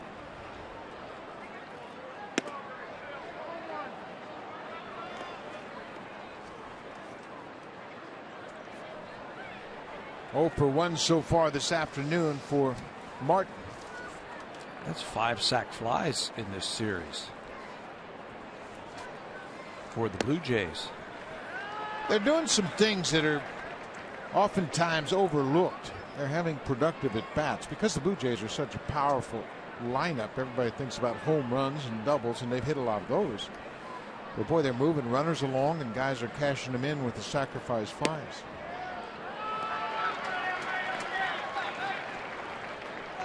Now let's move them along with a base hit right here. Get those 2 runs back that they gave up in the bottom of the third. They have scored in every inning this afternoon.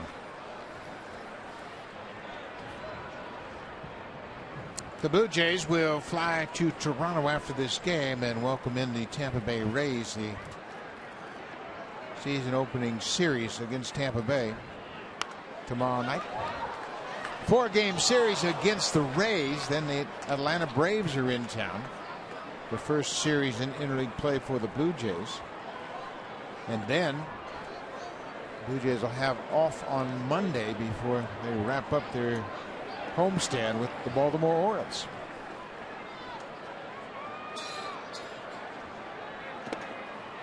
Bounced in the dirt. 2 balls and 2 strikes. This is not a good day to be a pitcher. No. Both teams seem to be locked in right now. The Orioles didn't take batting practice on the field today, and Blue Jays just a voluntary batting practice. Not everybody hit. Isn't it funny? You know, that's the beauty of baseball. Last night, Ubaldo Jimenez made the Blue Jays look bad. Had everything working. Where they get 1 hit against them. Now you bring in their number 1, Chris Tillman, and if you're the Orioles, you're expecting the same thing. Well, that didn't happen.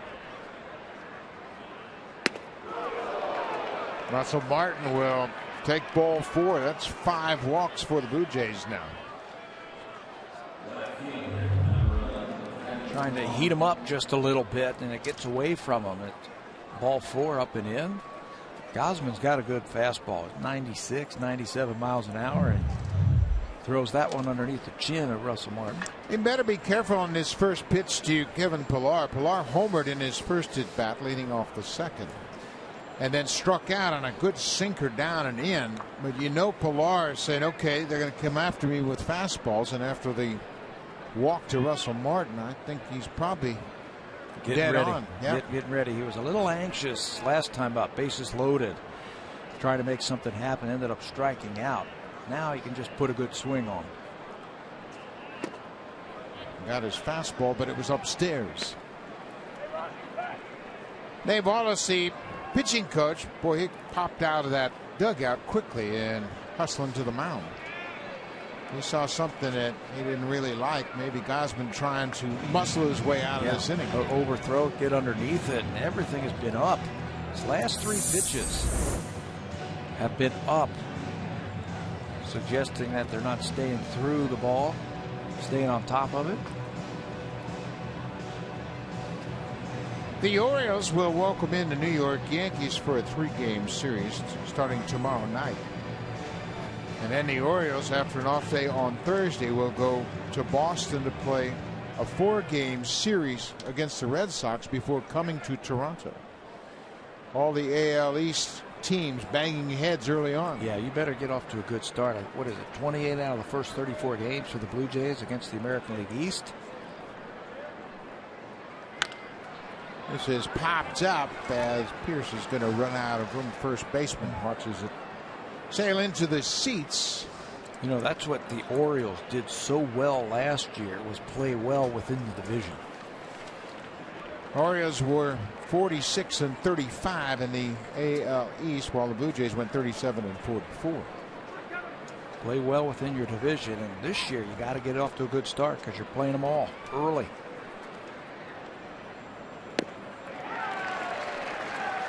That off-speed pitch sailed down and in, and Pilar swung right over the top of it. Same pitch that Kevin struck out on last inning against Chris Tillman.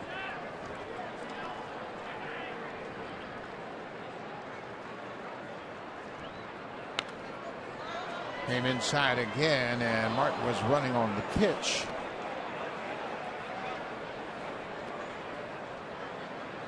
A ball and 2 strikes. There are 2 outs. Blue Jays have scored in every inning to this point. They lead it 8-4.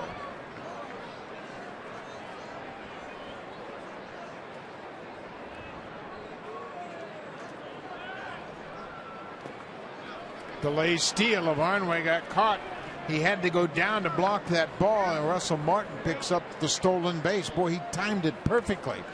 And then the added combination of that ball in the dirt, he picked the Orioles' pocket. I think the Blue Jays were thinking about maybe stealing a run here. It's a delay steal, and they're trying to draw the throw to second base. Watch him stop right here. See if we can draw the throw, maybe double steal.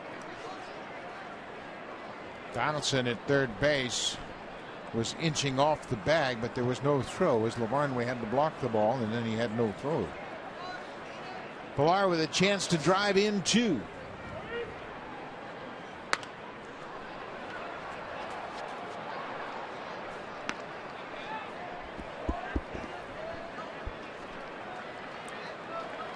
Kevin is 6 for 22 in the early going.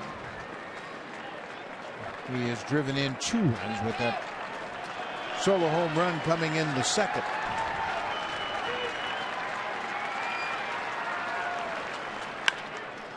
Bouncing ball. Machado at third takes his time, and the inning is over. But the Blue Jays add a run. Deanna Navarro with a sacrifice fly.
the Honda home opener.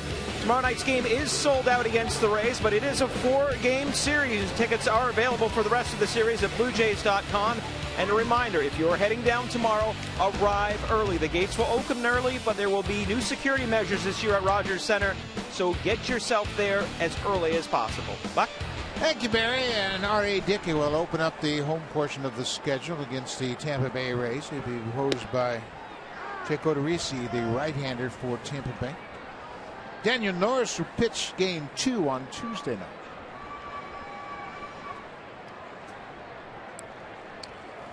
This is Ryan Flaherty, the second baseman. Drew Hutchison. It's been a little bit of a struggle for Hutchison.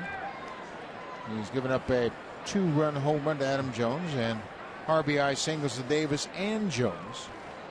You can see Russell Martin, and I'm sure you can attest to this, really trying to work Hutch through this game. He knows he's struggling with his pitches. He doesn't have the pinpoint control that he needs. He's trying everything. He's trying change-ups.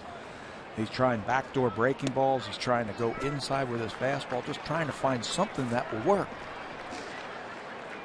You know, a starting pitcher will make 32, 33 starts over the course of the season, and they'll go to the mound probably 7 or 8 times where everything is working. Oh, nice play by Donaldson. It's short. Not in time. That ball gets away from Encarnacion. Donaldson was playing in the shift, and Flaherty crossed up the shift. Donaldson had to go to the backhand at shortstop and reach back for a little extra and threw wide of the mark at first. That should be an infield hit for Flaherty. Yeah, they play him to pull, so Josh has got the whole left side of the infield. The throw takes Encarnacion a little bit too far. He's trying to stay engaged with that bag. A good backhand by Donaldson. Trying to stay engaged with that bag to make the play, but it sails on him. Leadoff single. Bottom of the 4th inning. This is the number 9 hit of the catcher, Ryan Lavarnway. As we mentioned earlier, this is just not a good day to be a pitcher. When they hit them hard, they go out of the ballpark. When they hit them soft, they're hitting the right spot. Both starters have thrown a lot of pitches, and we're only in the 4th. Hutchison's up to 63 pitches now, averaging over 20 pitches an inning. Not good.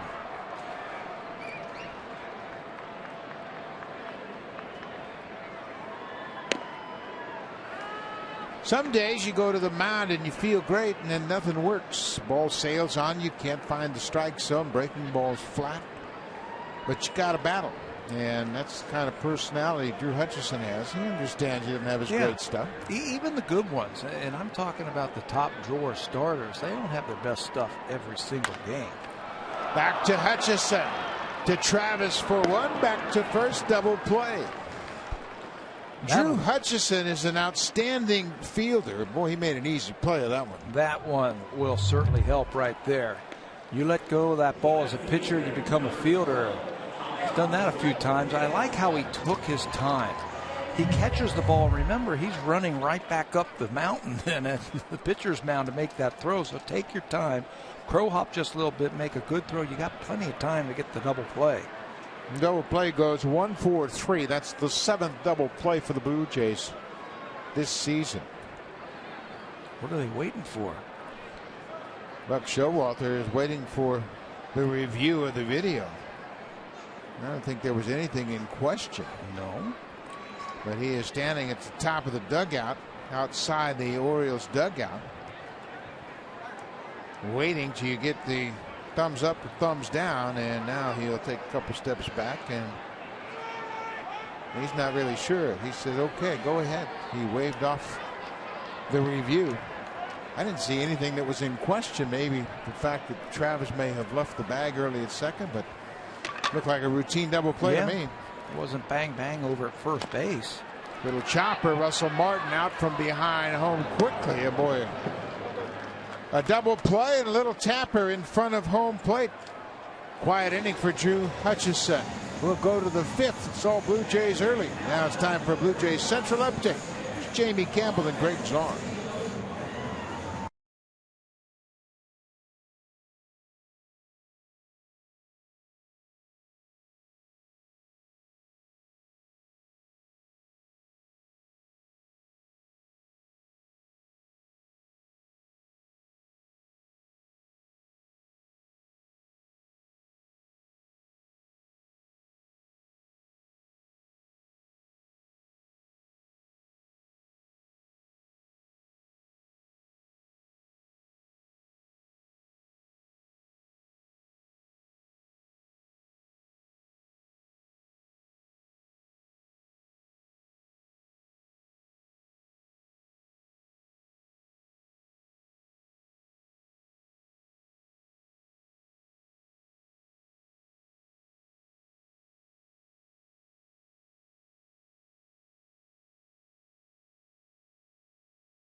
Devin Travis will lead things off for the Blue Jays. He's just 24 years old. He's in his first week in the major leagues, and it's been a good week for him. And when you look back at the Blue Jays history, the 1981 team featured a lot of young players, and they were regular players.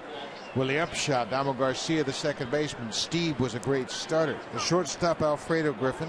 Then they had that great outfield of Bell, Barfield, and Mosby, all 21 years old. Now we bring that up because this Blue Jays team has some young starters, Devin Travis and Dalton Pompey. Two starters, very young. Travis is 24, Pompey just 22. And then you've got 5 pitchers that are 24 years or younger. And when you allow young players to develop in the major leagues and finish off their development, that's when you really establish a great foundation.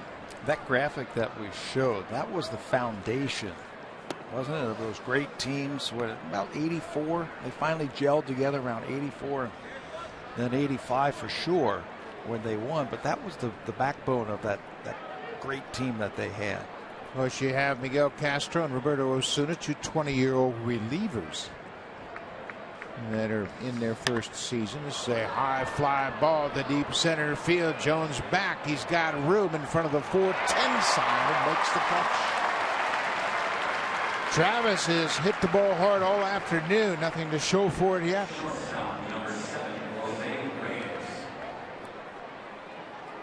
Should have a triple, or excuse me, a double and 3 RBIs, but he was taken from that.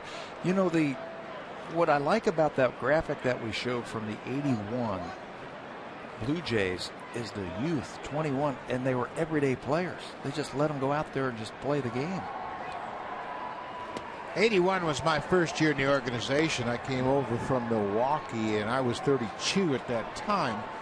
And you could see the talent was everywhere. Of course, there was those 3 fine outfielders, and then, you know, I got to catch Dave Steve, and he was just 23, and you could see he was going to be an all-star and one of the premier pitchers in all of baseball. But I think that's where the Blue Jays are with these young pitchers right now, is you can be dominant with good young pitching, especially starting pitching, like Hutchison was 24, Sanchez is 22, and Norris is 21. Was there the growing pains on that team because they were so young? Oh, yeah. There was a lot of mistakes, but the mistakes were addressed in the big leagues. And Jimmy Williams was the third base coach on that team, and he was a terrific instructor. He may have been the best coach I've ever had on any of my teams, but he took Bell, Barfield, and Mosby to the outfield every single day and hit fungos off the fence, hit them ground balls, and they worked on all their fundamental skills. I mean, obviously, they were very talented physically. But Jimmy Williams, along with Bobby Cox, who came over in 82, then they really started to mold that team. Cito Gaston was the hitting coach in 82. We're seeing that with this team here in the first week, coming out early and getting some work. You and I had a chance to talk to Louis Rivera yesterday about Devin Travis around second base. He said, there's one thing we're going to work on today. We're going to come out early and start learning to turn the double play different ways. Yeah, he worked with it before last night's game. He gave Devin Travis a new approach for turning 2. And Travis took it into the game and turned a couple of good double plays last night. And we saw it right away. Yeah, you're not coming up here when you're a young player like that and you don't have the experience. You're not coming up here just to go through the motions and play the ball game. They're going to work you. Well, and the Blue Jays expect to contend with this core of young players. You bring Russell Martin in and you give him that nice contract for 5 years. I mean, he's not here just to be playing. He's here to help you win. And these kids made the team not because they're young, but because they're talented. And we're starting to see that talent show itself early in this season. Dalton Pompey hit a 2-run home run in the first and got the Blue Jays off and running. Change up, and he strikes out. Mattis has an easy first inning of work. We go to the bottom of the 5th. The Blue Jays bats have carried their load so far.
So the first one this Saturday, April 18th, as the Blue Jays take on the Braves at 107.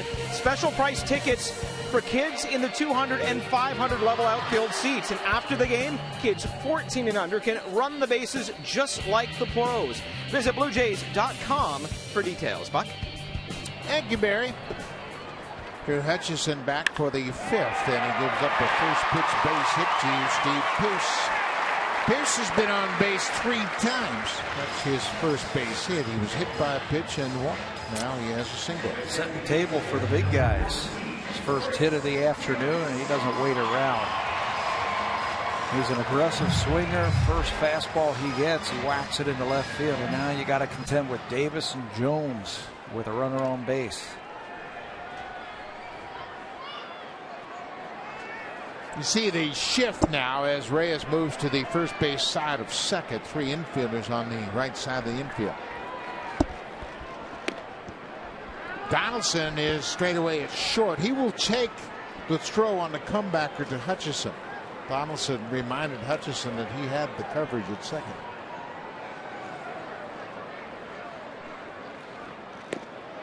Big swing and a miss from Davis. It's a big inning right here. You know, Drew Hutchison is thinking about 5 innings. Chance to win this ball game. He's going to have to go through Davis and Jones to do it. Of course, Chris Davis was the American League home run champ in 2013. He had 53 home runs and drove in 138 runs. Both of those numbers led the American League.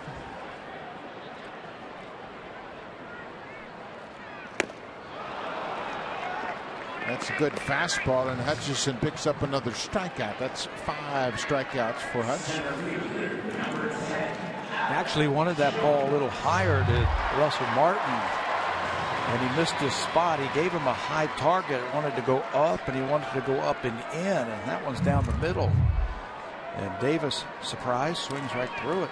Well, you could see the spin on that baseball. That was a 4-seam fastball that's designed to stay up in the zone and ride past the hitter. This is Adam Jones, who's been perfect. There's another hit batter. Jones is hit on the first pitch of the at-bat, and the crowd doesn't like that. That's the second batter that Hutchison has hit here this afternoon. And the reaction from Russell Martin after this tells you everything. They wanted that fastball in, but not that far. And he is upset. Watch him slam his glove after that ball hits Adam Jones. It's the last thing they wanted to do.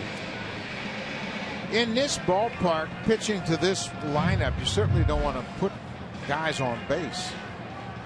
Hutchison hit Pierce in the first, and the Orioles scored 2 runs in the first, and now he hits Jones, so that puts 2 aboard for Travis Snyder.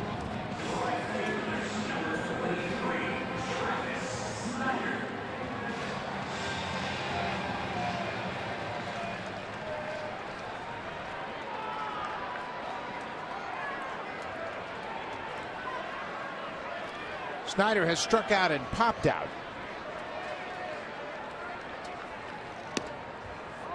Blue Jays had a double play last inning, a 1-4-3 double play as Hutchison started that double play. Snyder doesn't hit a lot of ground balls. He usually gets the ball airborne. So you're going to have to make a pitch if you want to get another grounder. There you go. They down in that zone. The Orioles have hit into 6 double plays in this series.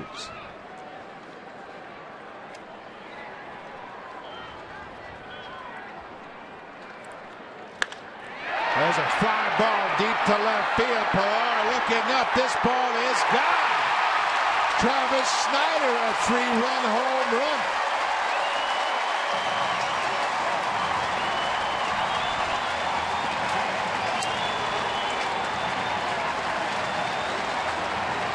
Snyder's first home run as an Oriole has made it a 1-run game.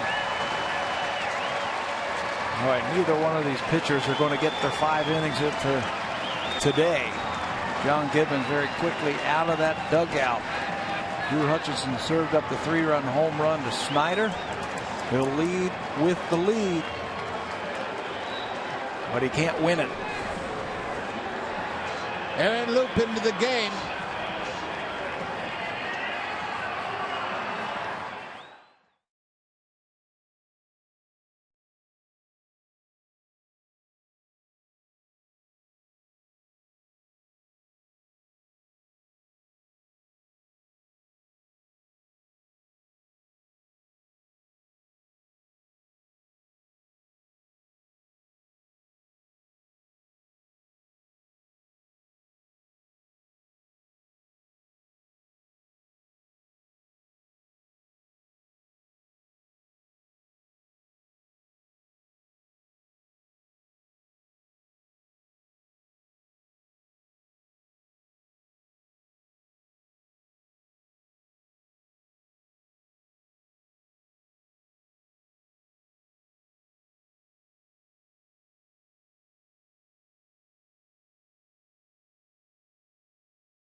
Here in the 5th, Drew Hutchison knocked out, goes 4 1/3.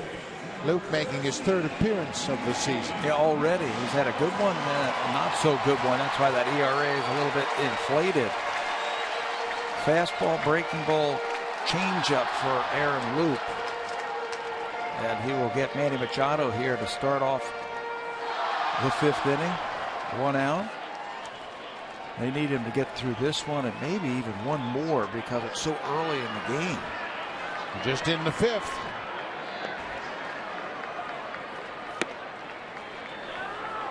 First pitch strike to Machado. That single in the 2nd was the first hit of the season for Manny Machado. He popped out in the 3rd. This is just one of those days for both pitching staffs. Orioles making the most of their hits. They got 7 runs on 7 hits. Blue Jays the same way. They've got 8 hits and 8 runs.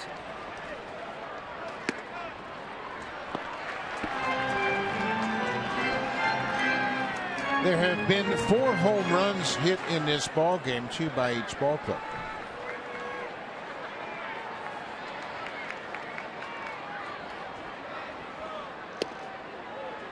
There's a good fastball. 2 balls and 2 strikes to the Orioles' 3rd baseman.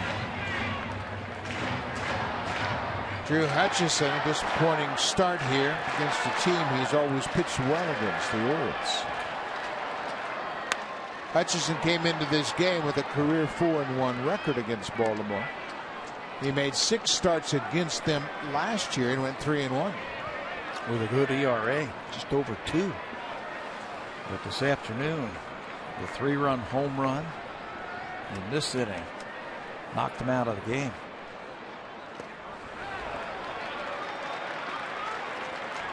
Travis Snyder, the former Blue Jay, in his first home run of the season to left center, a 3-run home run, has 6 RBIs for the season.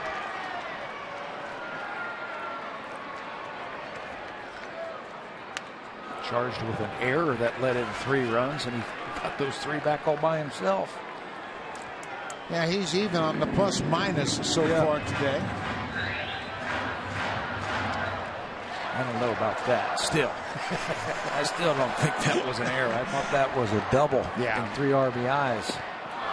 Machado strikes out. Luke gets the first man he faces this afternoon. 2 down. This copyrighted telecast is presented by authority of Rogers Blue Jays Baseball Partnership and may not be reproduced or retransmitted in any form. And the accounts and descriptions of this game may not be disseminated without the express written consent of Rogers Blue Jays Baseball Partnership. Blue Jays lead at 8-7. We're in the bottom of the 5th.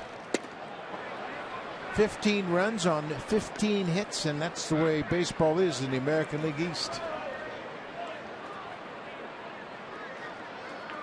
Everett Cabrera 0 for 2. He's a switch hitter batting right-handed for the first time today.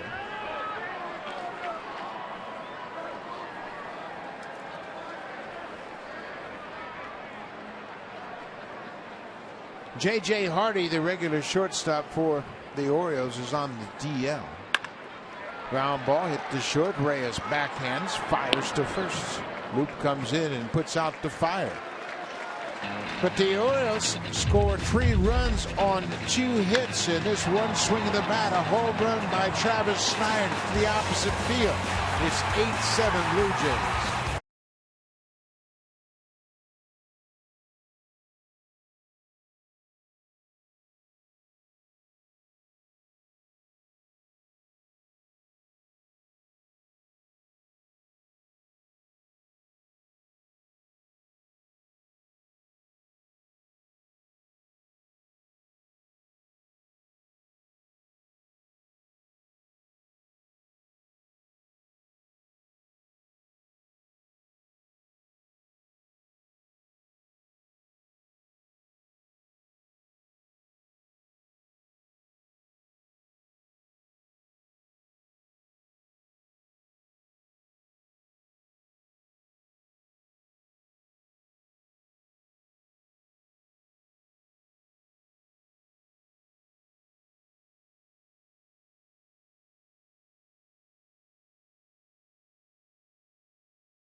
Toronto on Saturday. Of course, we mentioned Junior Jays Day, and then the following day, Sunday, April 19th, it is Jose Bautista Bobblehead Day.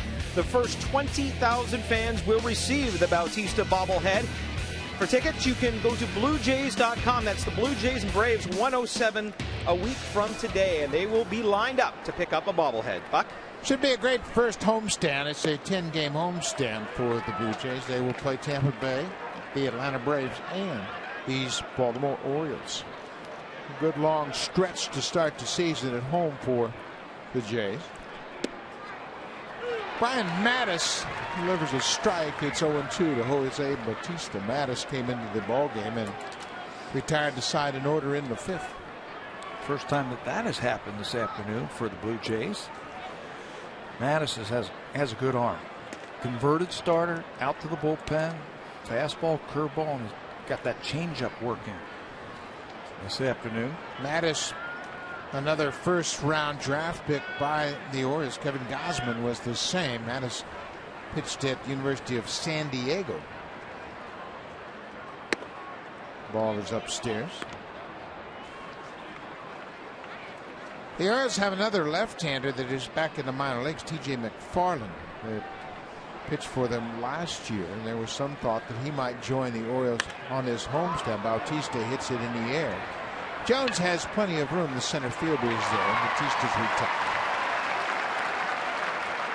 But they wanted him to get some starts down in the minor league, stretch him out just a little bit.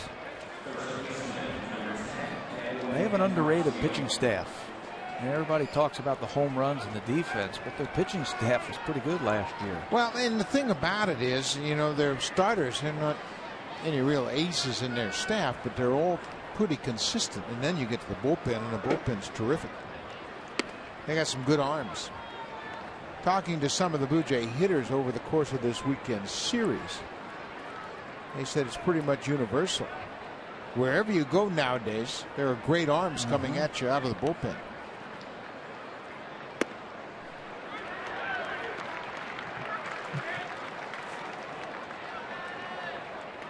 Roberto Osuna, one of the two 20-year-old relievers in the Blue Jays bullpen, starts to loosen up. This is popped up. Steve Pearce over near the seats, and he hangs in there and makes the play. That ball came back toward the playing field. It sure did. When that ball went up, it looked for sure like it was going to be out into the stands. And Encarnacion was going to get another swing, but the wind blew it back. And to Pierce's credit, he stayed right with it. Didn't give up, went right to the wall, tracked it, and got a big out for the Orioles. Look at all the fans. They think it's going to come up about 3 or 4 rows in, and it just curves right back to the glove. Well, it was important that Pierce got to the wall early, and then he had time to locate that baseball and just waited for it to come back. Josh Donaldson. Edwin certainly thought that ball was going to be in the stands and he was going to get another swing. He can't believe that ball came back.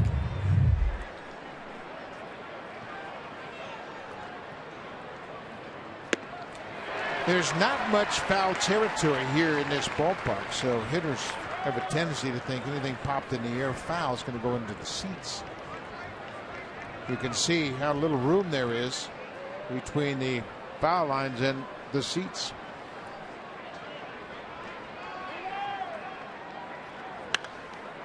This is popped up.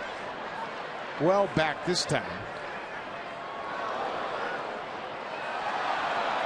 Josh Donaldson played in a ballpark that really created problems on those foul pop-ups for hitters because there was so much room in Odotco Coliseum.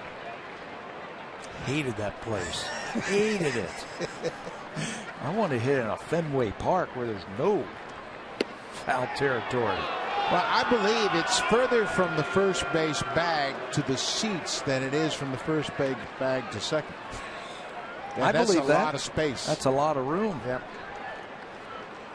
And all those pop-ups that are in the seats in other ballparks are playable in Oakland. And it doesn't carry there at all. 2-2 pitch to Donaldson. This is popped up. Shallow right field. Snyder coming in. Waits on it. Mattis has shut down the Blue Jays. 2 good innings for Brian Mattis.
And if you're a Rogers Share Everything customer traveling to the U.S., you can share your experience and stay connected with Roam Like Home for $5 a day. Visit Rogers.com/Roam Like Home for details. Buck, Tabby, tons of Blue Jay fans in every stadium we see. Well, there sure are, Barry, and quite a few of them here today, and they stand out in this sea of orange at Oriole Park at Camden Yards. We are going to the 6th, and you can see it's been a horse race all throughout the course of this game. Both starters went early. Chris Tillman lasted just 4 2/3. Drew Hutchison lasted only, Tillman went 2 2/3. Hutchison went 4 1/3. Both starters bounced early. Aaron Loup retired the 2 batters he faced in the 5th. It'll be 8-9-1 for the Orioles, and this is where both managers are going to have a little bit of a chess match now. Both clubs into the bullpen. You start looking for those matchups right here, and you're not thinking about this inning. If you're John Gibbons, you're thinking about the 7th inning and who you have available, which is everybody, and then the 8th inning. You start looking at lefty-lefty matchups, righty-righty matchups, and it can get tough.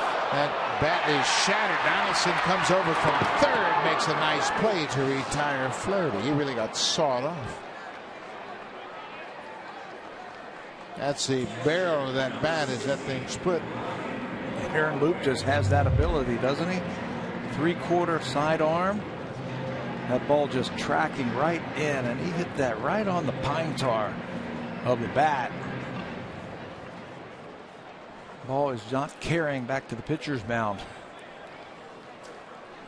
So Loup has retired 3 in a row since coming into the game. Now he'll deal with the number 9 hitter, Ryan LaVarnway. Look out. Blue Jays have hit 2 batters here this afternoon.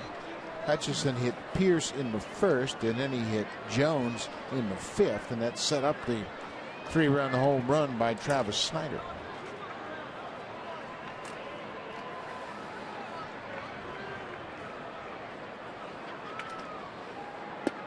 Another inside pitch that misses.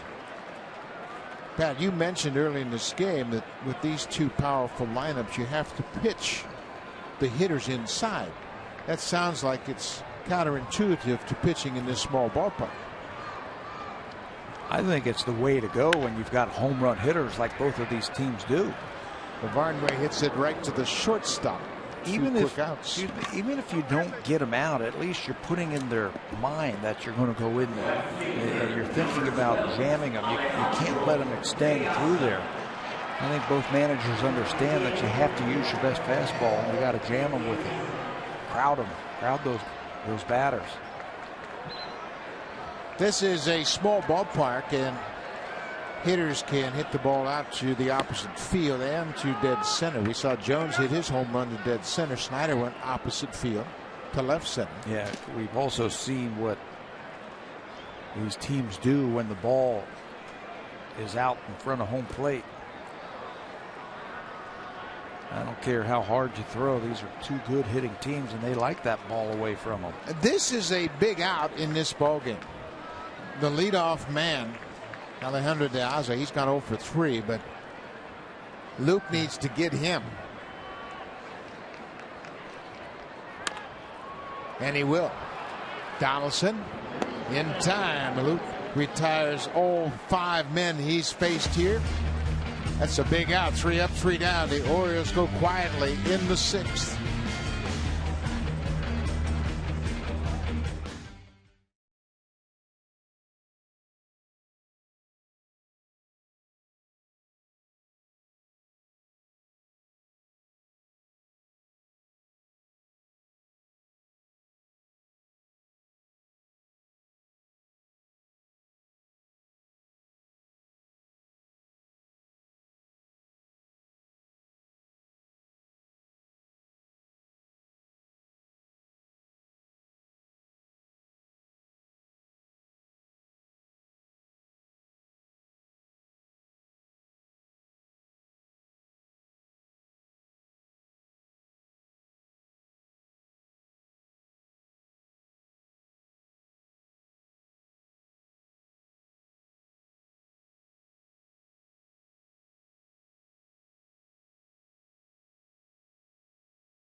Sign up at nextissue.ca/baseball to get an extended 60-day free trial. And guys, we have some news out of Dunedin, Florida today. Michael Saunders was removed from the game after one at bat with tightness in his right hamstring. It was just a precaution, and I'll throw this up to you guys who both played the game. When you're recovering from something on the left side of the body, is it uncommon or common to sometimes get a little bit of tightness on the other side?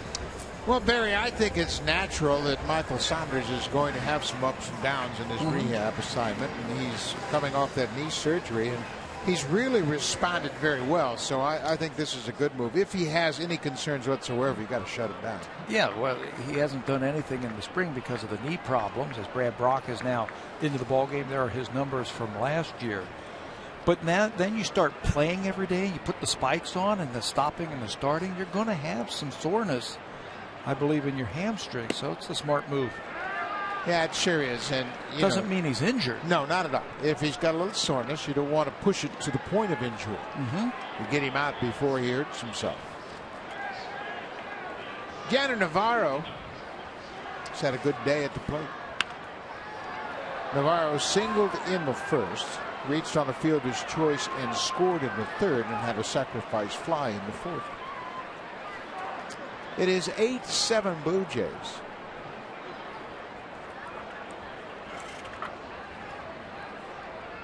Brad Brock pitched on Friday and got hit hard. This is sliced down the left side. De Aza into foul territory, makes a nice running catch.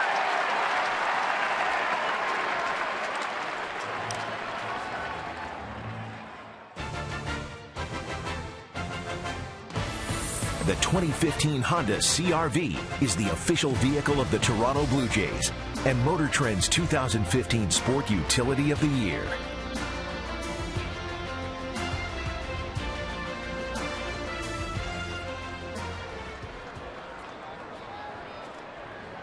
Russell Martin has walked twice.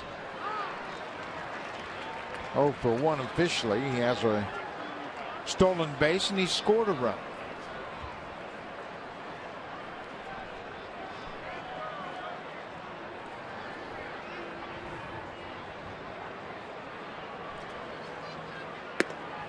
Brock, as I mentioned, came into the ballgame on Friday night in the fourth inning.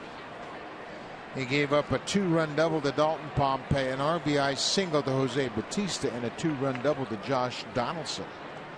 Overall, he gave up just 2 runs. Those were the runs charged to him. He allowed 5 hits, didn't walk a batter, and struck out 3. He threw 30 pitches in 2 innings of work.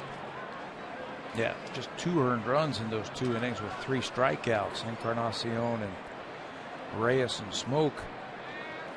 But he did get hit hard. He's got a fastball, slider, and a changeup. Got a good arm speed, I think, for that changeup.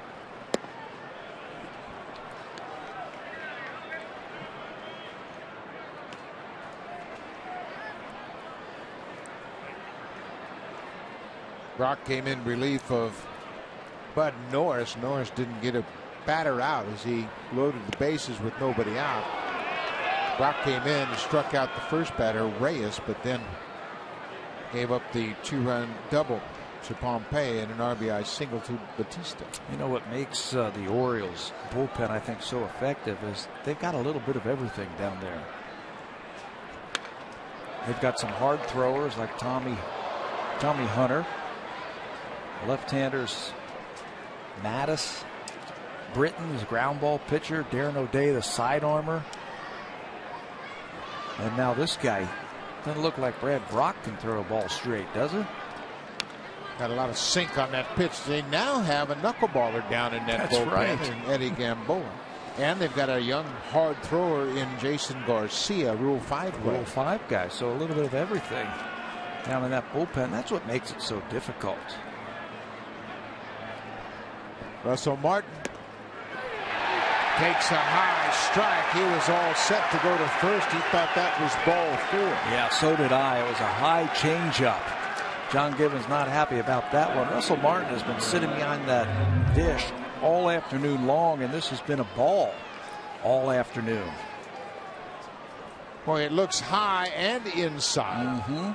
Russell Martin, you could see he was going to unsnap his shin guard, and then here's strike 3. Can't believe it. And Millar foul tips that bunt attempt. Pilar homered leading off the second. That game against Chris Tillman. At the time, that broke a 2-2 tie.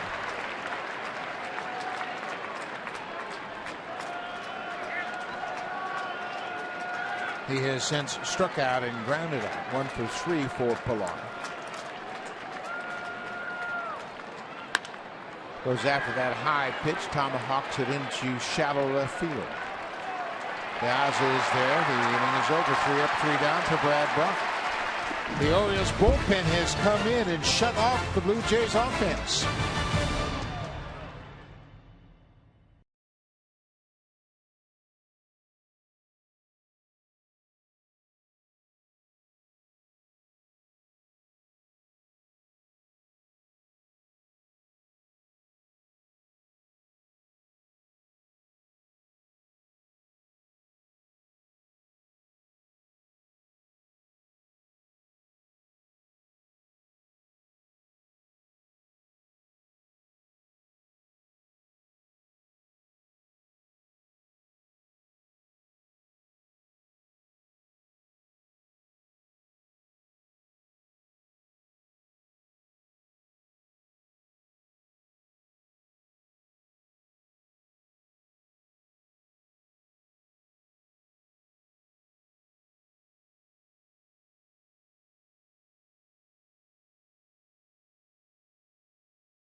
Afternoon, and he had a rough day at the office. 4 1/3. He is charged with 7 earned runs. That ties his career high of earned runs allowed. He's done it one other time.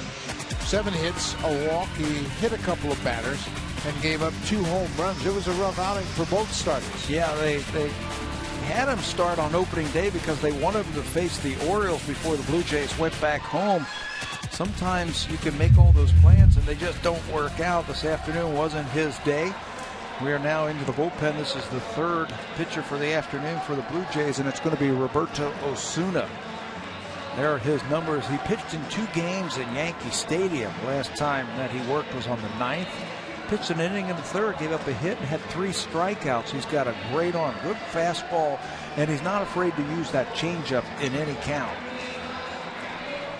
Osuna, just 20 years old, and he is pitching like a veteran so far. He's aggressive, uses that fastball very effectively, and he's got a wipeout changeup. We were talking during the break about how big that out was that Aaron Luke got in the 6th inning to finish off the 6th inning, allowing Osuna to come into the game in a clean inning. He can pitch out of the windup. He's going to face 3 batters, at least 3 batters, and 2 of them are right-handed.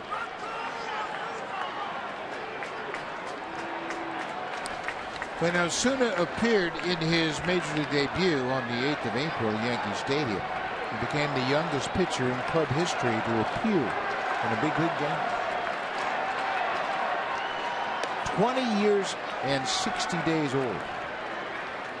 He just turned 20 early in February. This is Steve Pearce. He's been on base all 3 times he's come to the plate.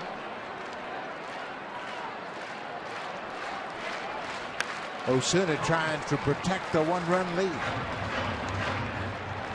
Threw him the first pitch breaking ball because they know that he's a free swinger, and he goes up there looking for the fastball early on.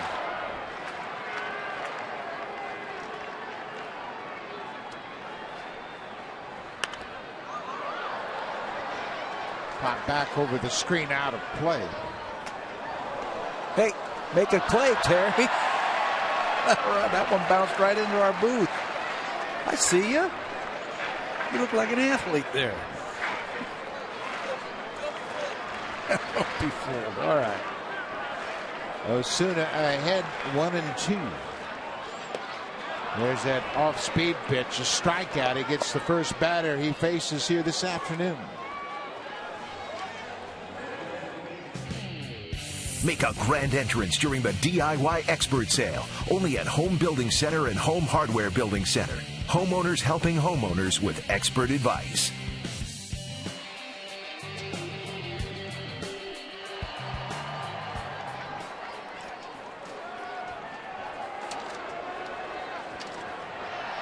Chris Davis, and this is going to be the formula for Osuna. He can pitch him upstairs, and Davis might have trouble catching up to it. When you have that kind of arm right there, that fastball was 95. It was in a good spot. Watch Russell Martin.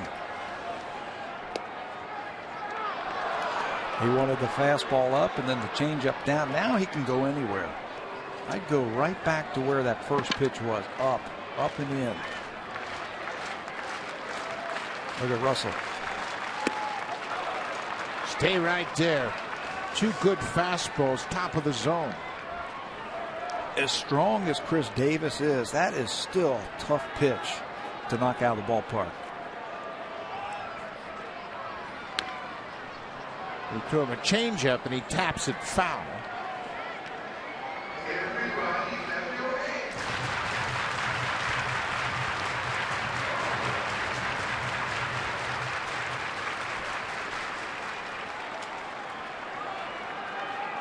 Osuna made his debut on Wednesday at Yankee Stadium. Another off-speed pitch. Came into the ball game and struck out Alex Rodriguez, the first major league batter he faced. He struck him out on a 2-2 changeup. And then he got Stephen Drew before he left the game, turned things over to Aaron Luke.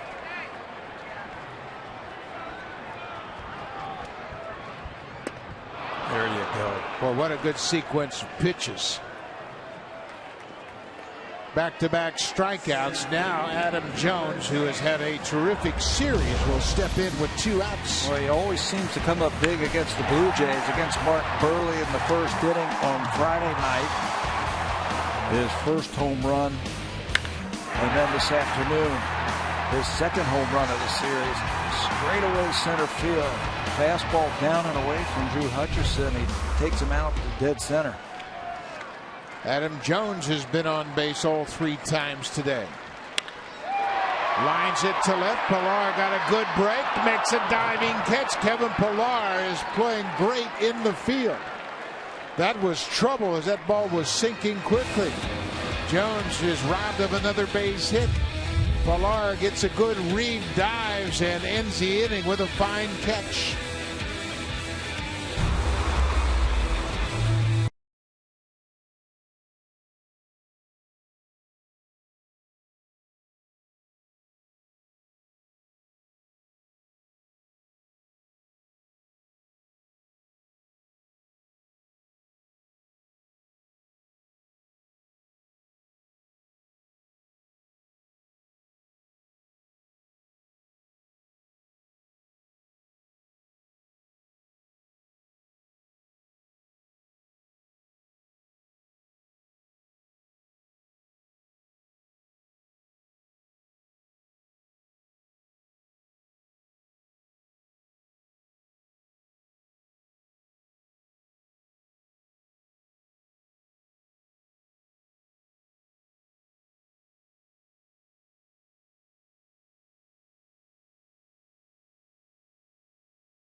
Our Stanley Cup playoff schedule release show. Our experts will break it all down with the playoffs all set to go. They'll also have more news on the house cleaning with the Toronto Maple Leafs today. Jonas Horacek gone, as well as a bunch of scouts. Buck.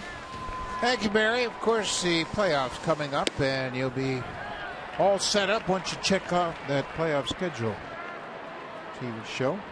This is the number 9 hitter, Devin Travis. He doesn't have anything to show for a pretty good day at the plate. He's hit the ball hard all afternoon. Certainly has. Flew out the right field. Hit the ball hard his first time up. Hauled in by Snyder, then ball over his head that cleared the bases. This one is a foul ball once again, just missing a base hit by a matter of inches down the left field line. The ball he set to center field was hit pretty hard.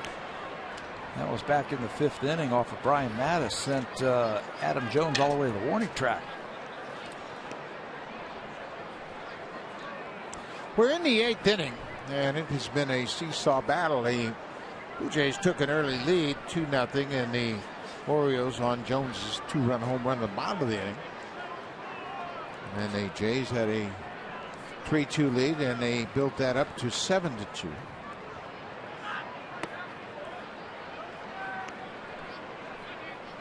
Travis Snyder hit a 3-run home run in the 5th to make it 8-7 Blue Jays, and that's where we stand. Now the bullpens are battling it. This is a high fly ball to the right. Snyder on the warning track. Now that ball sinks on him, and he had to dive to make a catch. Snyder got back to the warning track, and the wind pushed it away from him. He had to dive to recover and make the catch. Watch him slip just a little bit on that track also. Stayed right with it as that ball slicing away from Snyder. And then has to dive to finish it off.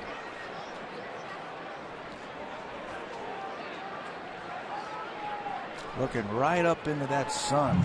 Battling the sun. That was a tough play. He took a long route to it, and the ball was slicing away from him, and it just started to die. But he makes the catch. One down, back to the top of the order. Reyes with a 3-hit afternoon.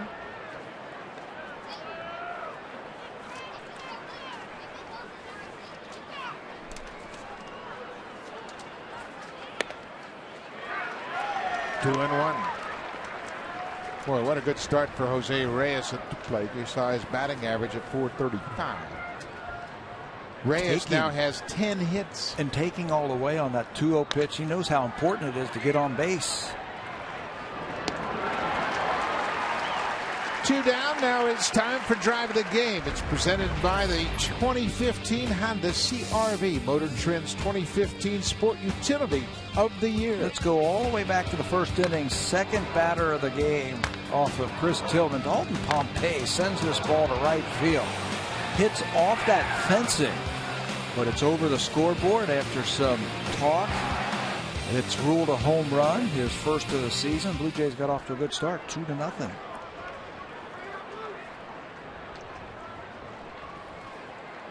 The Orioles relievers have retired 12 straight. And in talking to some of the Blue Jay hitters, they were talking about the quality arms they have to face out of that bullpen. There was a time in this game, back when you and I played, when the theme on the bench was, hey, let's get the starter out of the game and get into their bullpen. Not anymore. Not anymore. Let's figure out a way to keep that starter in there because the guys coming out of the bullpen are nasty. And it's pretty universal. We saw it in New York in the first series. They had some good arms, guys we hadn't really seen an awful lot of. Chris Martin came out of the pen. Justin Wilson, left-hander, threw very hard. Then, of course, they've got the big guy, Dellin Betances, and Andrew Miller. When you were saying back in the day, you would see one reliever come out throwing this hard. Nowadays, even the bridge guys, the middle guys are throwing hard. 92 to 95 miles an hour coming out of the bullpen. It started to change probably 12 years ago, 10, 12 years ago, where the arms really got to be effective. This is Darren O'Day, and he's one of those little wrinkles you'll see out of that pin. You know, that's what we were talking about as Pompey draws the walk, and it looks like Buck Showalter's going to go to his pen. You got one inning, throw it as hard as you can, see what you can do. Both these ball clubs have 8 relievers in their bullpens, so they have some flexibility and they have some options. Jose Bautista will be the batter. He is 0 for 3, and he will face Darren O'Day when we come back.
Darren O'Day, the sidearmer, comes out of the Orioles bullpen, and this is an interesting call to the bullpen given the matchup the Blue Jays have. Yeah, first his numbers from last year's 68 games for O'Day, 5-2 with a 170 earned run average. It's the first time the Blue Jays have seen him in this series.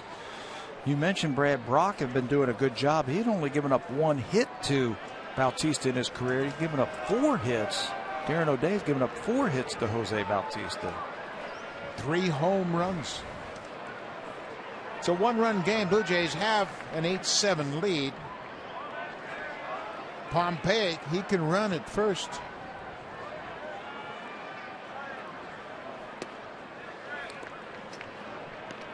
Because Bautista is hitting and the Orioles play 3 defenders on the third base side of second, it's an unusual angle for the catcher to see that second baseman coming from the left field side of the bag. Would you run Pompey here? I think it depends on the count. Jose Bautista can score from first base as easily as he can, I think, from second base. I'd let him swing. If he falls behind in the count, then maybe try and steal a bag, get yourself in the scoring position. O'Day is tough on right-handers. He comes from down under, sinks the fastball in on him, and then has that frisbee slider that makes it tough. You got to see the ball out of your hands. And you know Jose, he's think a man hitter. He's going to be looking for one pitch, I think, off of O'Day.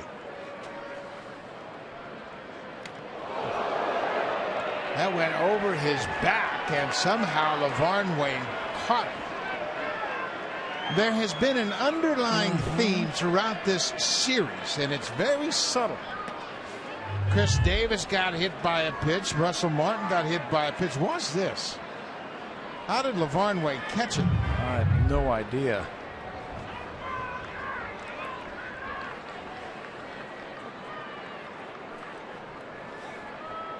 Bautista has 3 home runs against O'Day.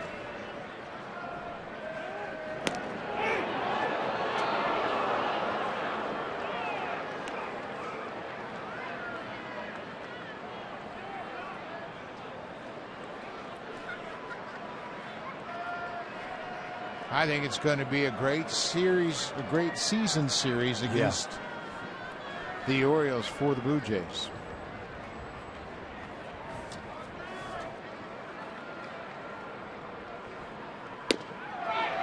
There's that slider.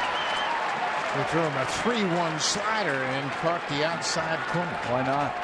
If you've been giving up 4 hits and 3 of them have left the ballpark, why not throw a 3-1 slider? Full count, 2 outs. Pompey will be off on the pitch. Batista asks for time.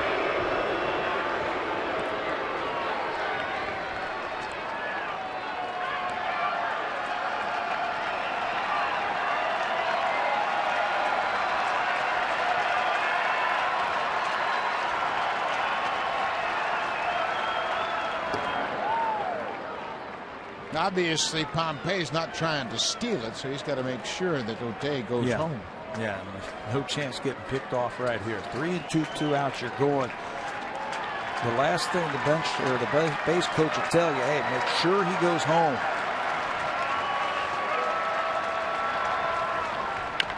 Batista drives it to left and deep. Get up, gone! His 4th home run against Darren O'Day. Some big insurance runs here in the 8th. We thought it a little curious when Brad Brock, who'd been sailing right along, and he had handled Bautista in the past, that Buck Showalter came out so quickly after he walked Dalton Pompey to set up that matchup, Bautista versus O'Day, and he made him pay. I mean, the numbers are there for everybody to look at. But Buck Showalter wanted to go with O'Day versus Bautista, and he got burned. Well, and it's really impressive because one of those pitches sailed over his back. And Batista hung in there and battled hard and ends up with his 4th career home run against O'Day. So Bautista, who was tied with Joe Carter before this swing, that's his 204th home run as a Blue Jay. And you could see he had a little extra hop in his step after he connected on that one.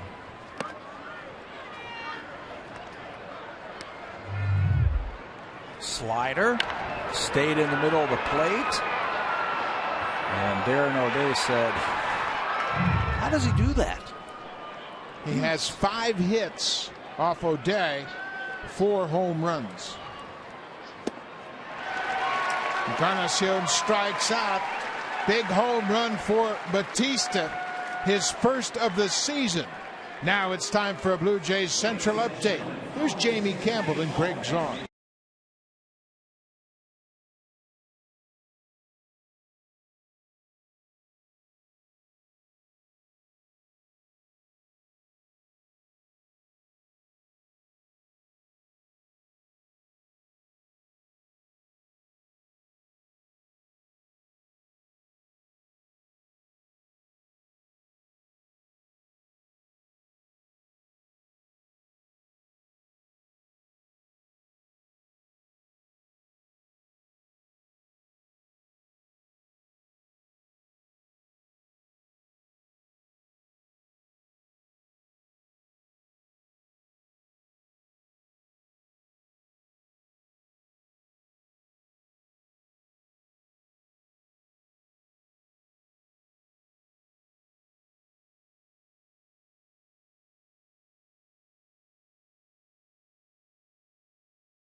Roberto Osuna had a terrific 7th inning, 3 up, 3 down with a pair of strikeouts. Now the left-hander is on.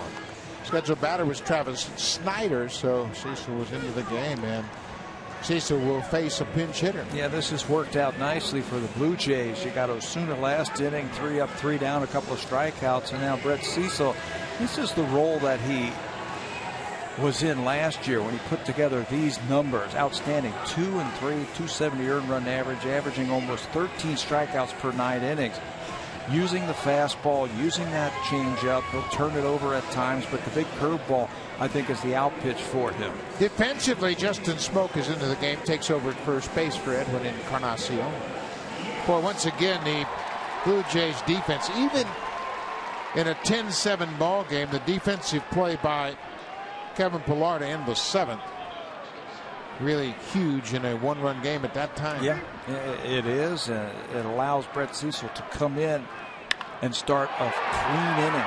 This is Delman Young coming off the bench, goes after the first pitch. Pompey, the center fielder, makes the catch.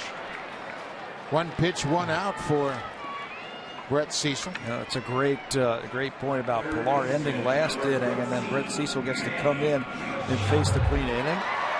Ball into the gap, and there's the communication between Pompey. He's got priority over all the outfielders. Calls off Pillar right at the last second. This is Manny Machado. Machado has gone 1 for 3.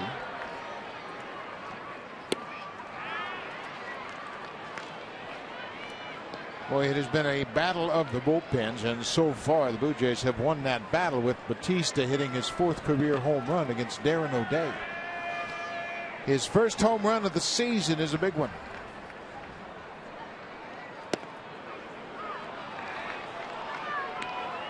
Oh, 0-2. And you can tell by his reaction once Jose got into the dugout how pumped up he was after that pitch, and the at-bat sailed over his back. Yeah, you could tell after he hit the ball how fired up he was. He knew he got it. I think he was sitting on that breaking ball. I mean, that for a guy to hit a ball like that, he was thinking breaking ball. It stayed in the middle of the plate. Now it's a huge hit for the Blue Jays. For Batista, that's his 10th home run in this ballpark. He has hit under 200 for an average, but boy, he's done some damage here against the Orioles.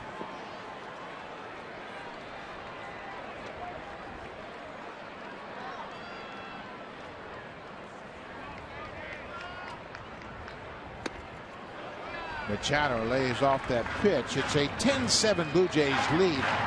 The Orioles bat with 1 out in the 8th.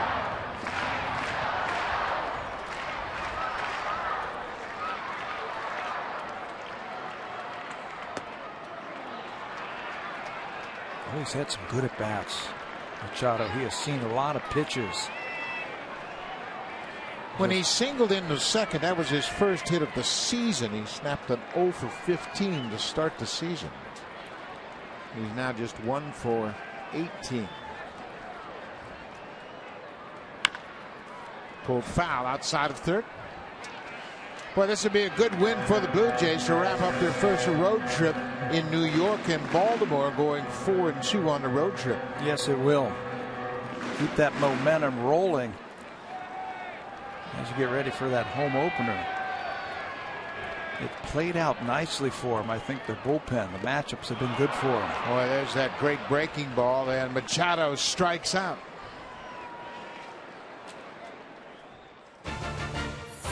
The 2015 Honda CR-V is the official vehicle of the Toronto Blue Jays and Motor Trend's 2015 Sport Utility of the Year.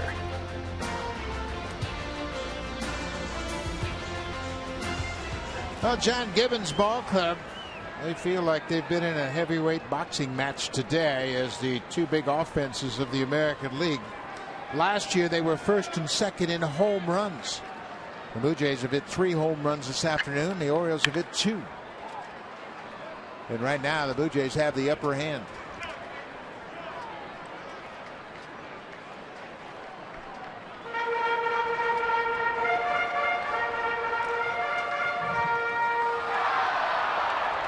The Blue Jays scored 12 runs on 16 hits Friday night and didn't hit a home run. I think that's the one thing fans are going to learn about this ball club is they have a lot of different ways to score runs in this lineup now. A little more speed, a little more balance. Didn't have the home run like you said, but they did have 4 sacrifice flies in that game. And how many doubles? 8. We always talk about doubles, how it keeps the pitcher on the ropes. Right.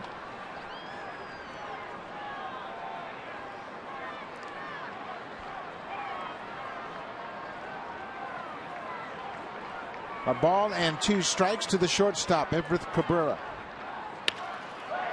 Donaldson, boy, the defense has been sharp again today. Kevin Pillar ended the 7th with a fine defensive play, and here Donaldson takes a hit away with 2 outs, reacting quickly, going to his left to retire Cabrera. We'll go to the 9th. Blue Jays trying to win the series.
Had a lot to do with their success. Kevin Pillar ranging far to his left to take away a hit from Chris Davis. He was throwing some leather out there, and then to end the 6th inning, watch this one.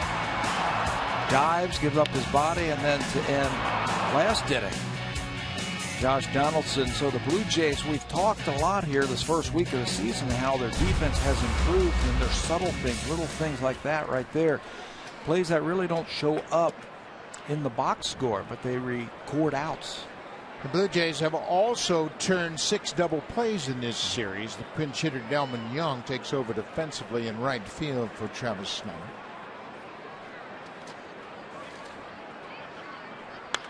Donaldson lifts it high in the air. This is playable. First baseman Steve Pearce in foul territory makes the catch. Yeah, people will forget about those defensive plays because they're outs. But those pitchers, they certainly appreciate it. Now, John Gibbons won't forget about it. The defense certainly has improved early on, and second base was thought to be a big black hole for the Blue Jays. And, boy, it's been anything but, with Devin Travis playing great his first week in the big leagues. Gianna Navarro is the DH here this afternoon. Hits it on the ground. They play him in the shift, and that's Flaherty out in right field. 2 down. Cecil and Osuna, 2 perfect innings, and now the 20-year-old Miguel Castro loosening up. Boy, the bullpens, both of them have been effective. The only weak link was the home run that O'Day gave up to Batista. It's the 4th home run Batista has hit against Aaron O'Day. It's amazing. It's amazing when those numbers spell it out for you. And then it happens. Yesterday's win, I thought, was important for the Blue Jays, that it was able to get some added rest for that bullpen. They were used a lot in New York. I'm talking about Osuna, Cecil, Loop, and Castro. Yesterday's, check that, 2 days ago's big win by the Blue Jays was able to give them a chance to catch their breath, and they've looked good.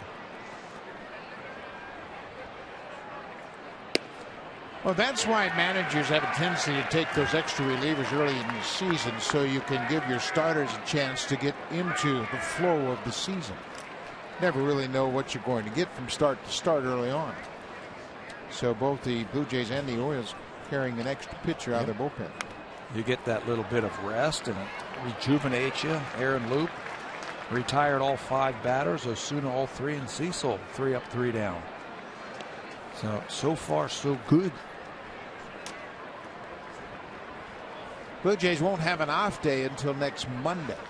They'll play 7 straight games after this one. 4 against Tampa Bay and 3 against Atlanta. The Yankees will come in here tomorrow, and it'll be big Michael Pineda up against Wei Yin Shin to open up the series. Everybody is banging heads in the East. Tampa Bay will be at Rogers Center, as we mentioned. Michael Pineda, Blue Jays saw him for 6 innings in his first start. Wei Yin Shin went just 4 1/3 against Tampa Bay his first outing. Tampa Bay put up 8 runs this afternoon against Miami. They had a big win the other night also against the Marlins. So they come into Rogers Center swinging it. Different cast of characters for Tampa Bay. They have turned their team over dramatically, and we'll get our first look at them during the regular season. Jake Odorizzi will go to the mound for Tampa Bay. He'll be opposed by R.A. Dickey, making his first start at home this season. 2 balls and 2 strikes.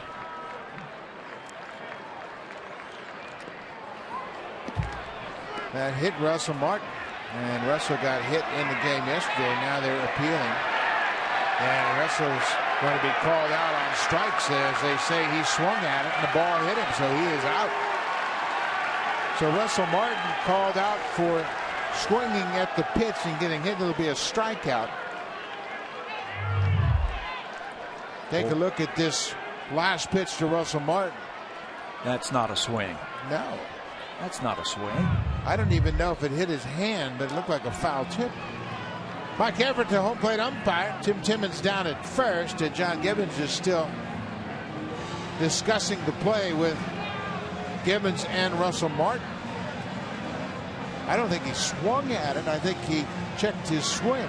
And he asked the first base umpire, did he swing? And he said yes, and that's why they called him out. But from that replay, that was not a swing. Well, it's all academic now, as Miguel Castro has come out of the bullpen trying to wrap this series up for the Blue Jays.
Preview show. The NHL playoff picture has been revealed. The Stanley Cup playoffs are underway soon, and our experts will break it all down, and that will also include what happened with the Toronto Maple Leafs today. And if you missed it, you'll want to stay tuned. Buck?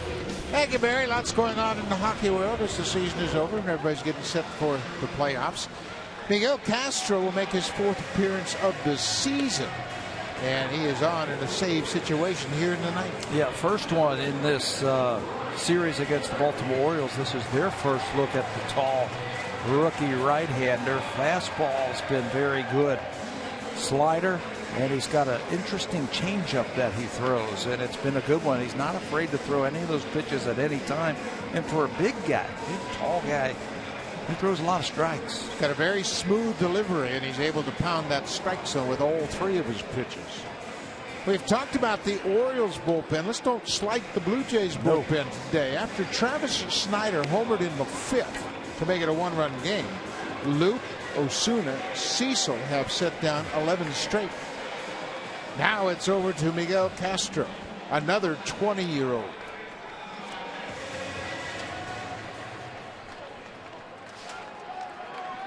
So for the Orioles, it'll be 8-9-1. They are down by 3 here in the 9th.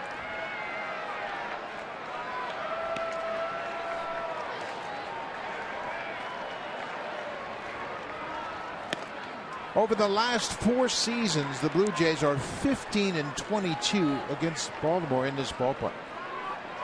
So this would be a good way to start the 2015 season against the Orioles here in their home yard. Yeah, they haven't won a series here since last April. They haven't won a season series here since 2011. Ball and a strike to Ryan Flaherty. Look at the quality pitches that we're seeing from Castro. Oftentimes when you see a young pitcher, a hard thrower, it'll be kind of a shotgun pattern, just a little bit all over the place. Watch that pitch tracker, where that ball ends up. Down, down, down. Everything is down.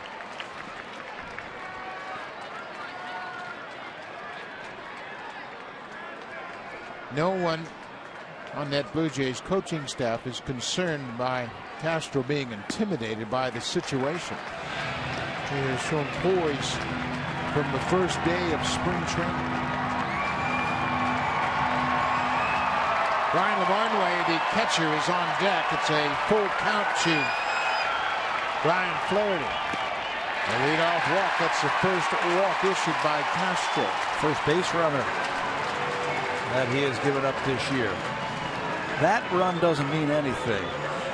So John Gibbons is telling his first baseman Justin Smoke to play behind the runner. Just make sure you tell the pitcher. There goes Justin. Make sure you tell Castro. So Castro stepped off the rubber to check with his first baseman. Lavarnway has gone 0 for 3.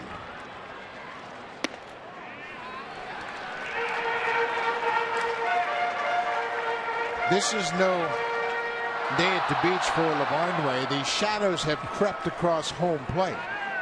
Castro's throwing in the upper 90s, and he's in sunshine. Line to Donaldson, and he doesn't have a play. First out of the bottom of the 9th.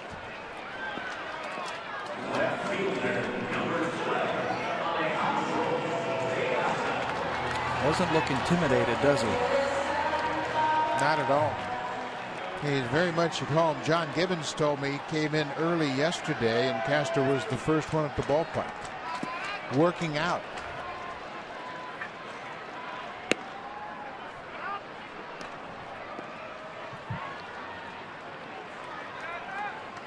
A lot of times you can see young players come into tight situations and their body language looks like, hey, I don't know if I can get the job done. This guy looks like he can handle it. There's a little flare foul off the bat of Alejandro De Aza. Look at him ringing out the hands of bees. Hit that off the end of the mat. 0-2 count.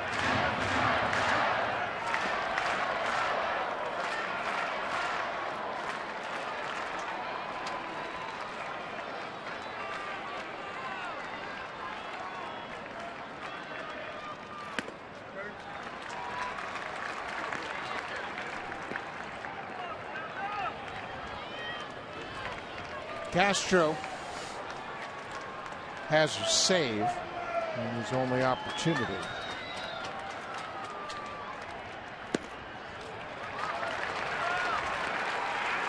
Two balls and two strikes.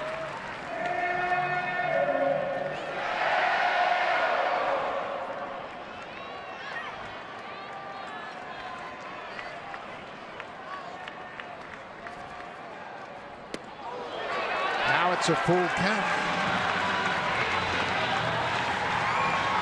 Again, this run doesn't mean anything. You got to challenge Diaz right here. You don't want to see Stephen Pierce come up representing the tying run.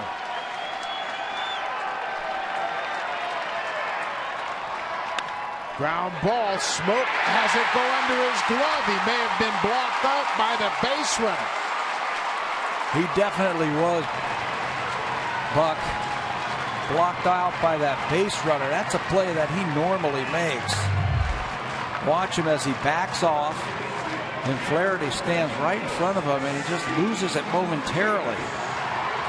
And then by the time he tries to go back to get it, it's out in the right field. And the Orioles never say die. Bring the tying run to the plate. Steve Pierce officially 1 for 2. He is singled and struck out. He was also hit by a pitch and walked. Pierce represents the tying run. Chris Davis is on deck.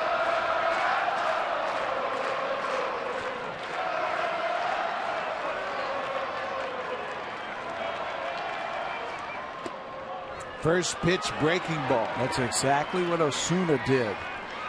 The last time Pierce was at the dish, they threw him a first pitch breaking ball because he's sitting on that fastball early in the count.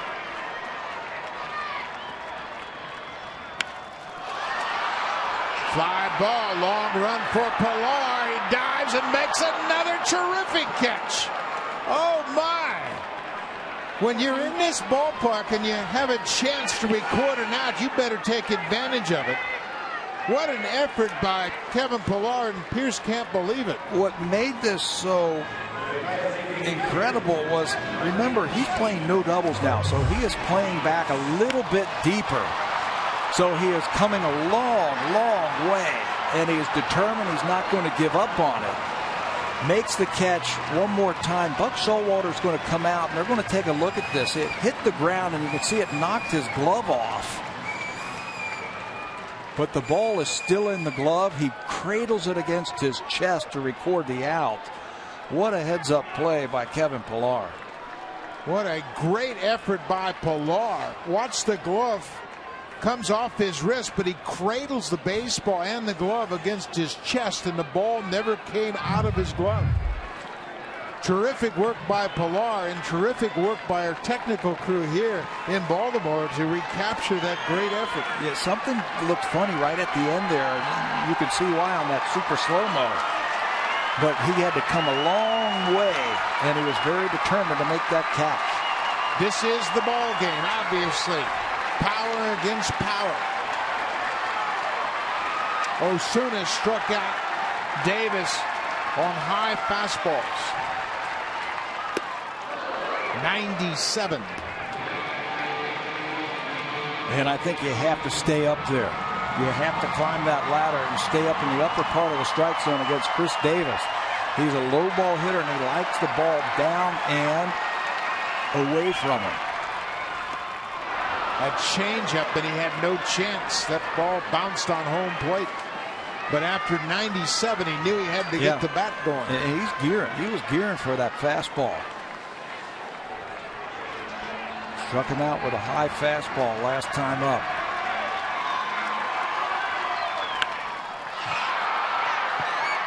That should do it. Pilar over near the line, and Castro wraps it up in the night. He gets Chris Davis to fly out, and the Blue Jays win the series. Jose Bautista with a big insurance home run in the 8th, his first of the season. What a game. You can talk about the defense, you can talk about the offense, the home run, but the bullpen this afternoon gave up one hit after Drew Hutchison got knocked out in the 5th inning. They gave up one hit, that single by Diaza, and that was it. What a job by the bullpen to wrap up a very successful road trip. Smiles all around for the Blue Jays. They finish up the road trip through New York and Baltimore 4-2. We'll be right back at it tomorrow night. The home opener, Tampa Bay, is in town. Thanks for watching.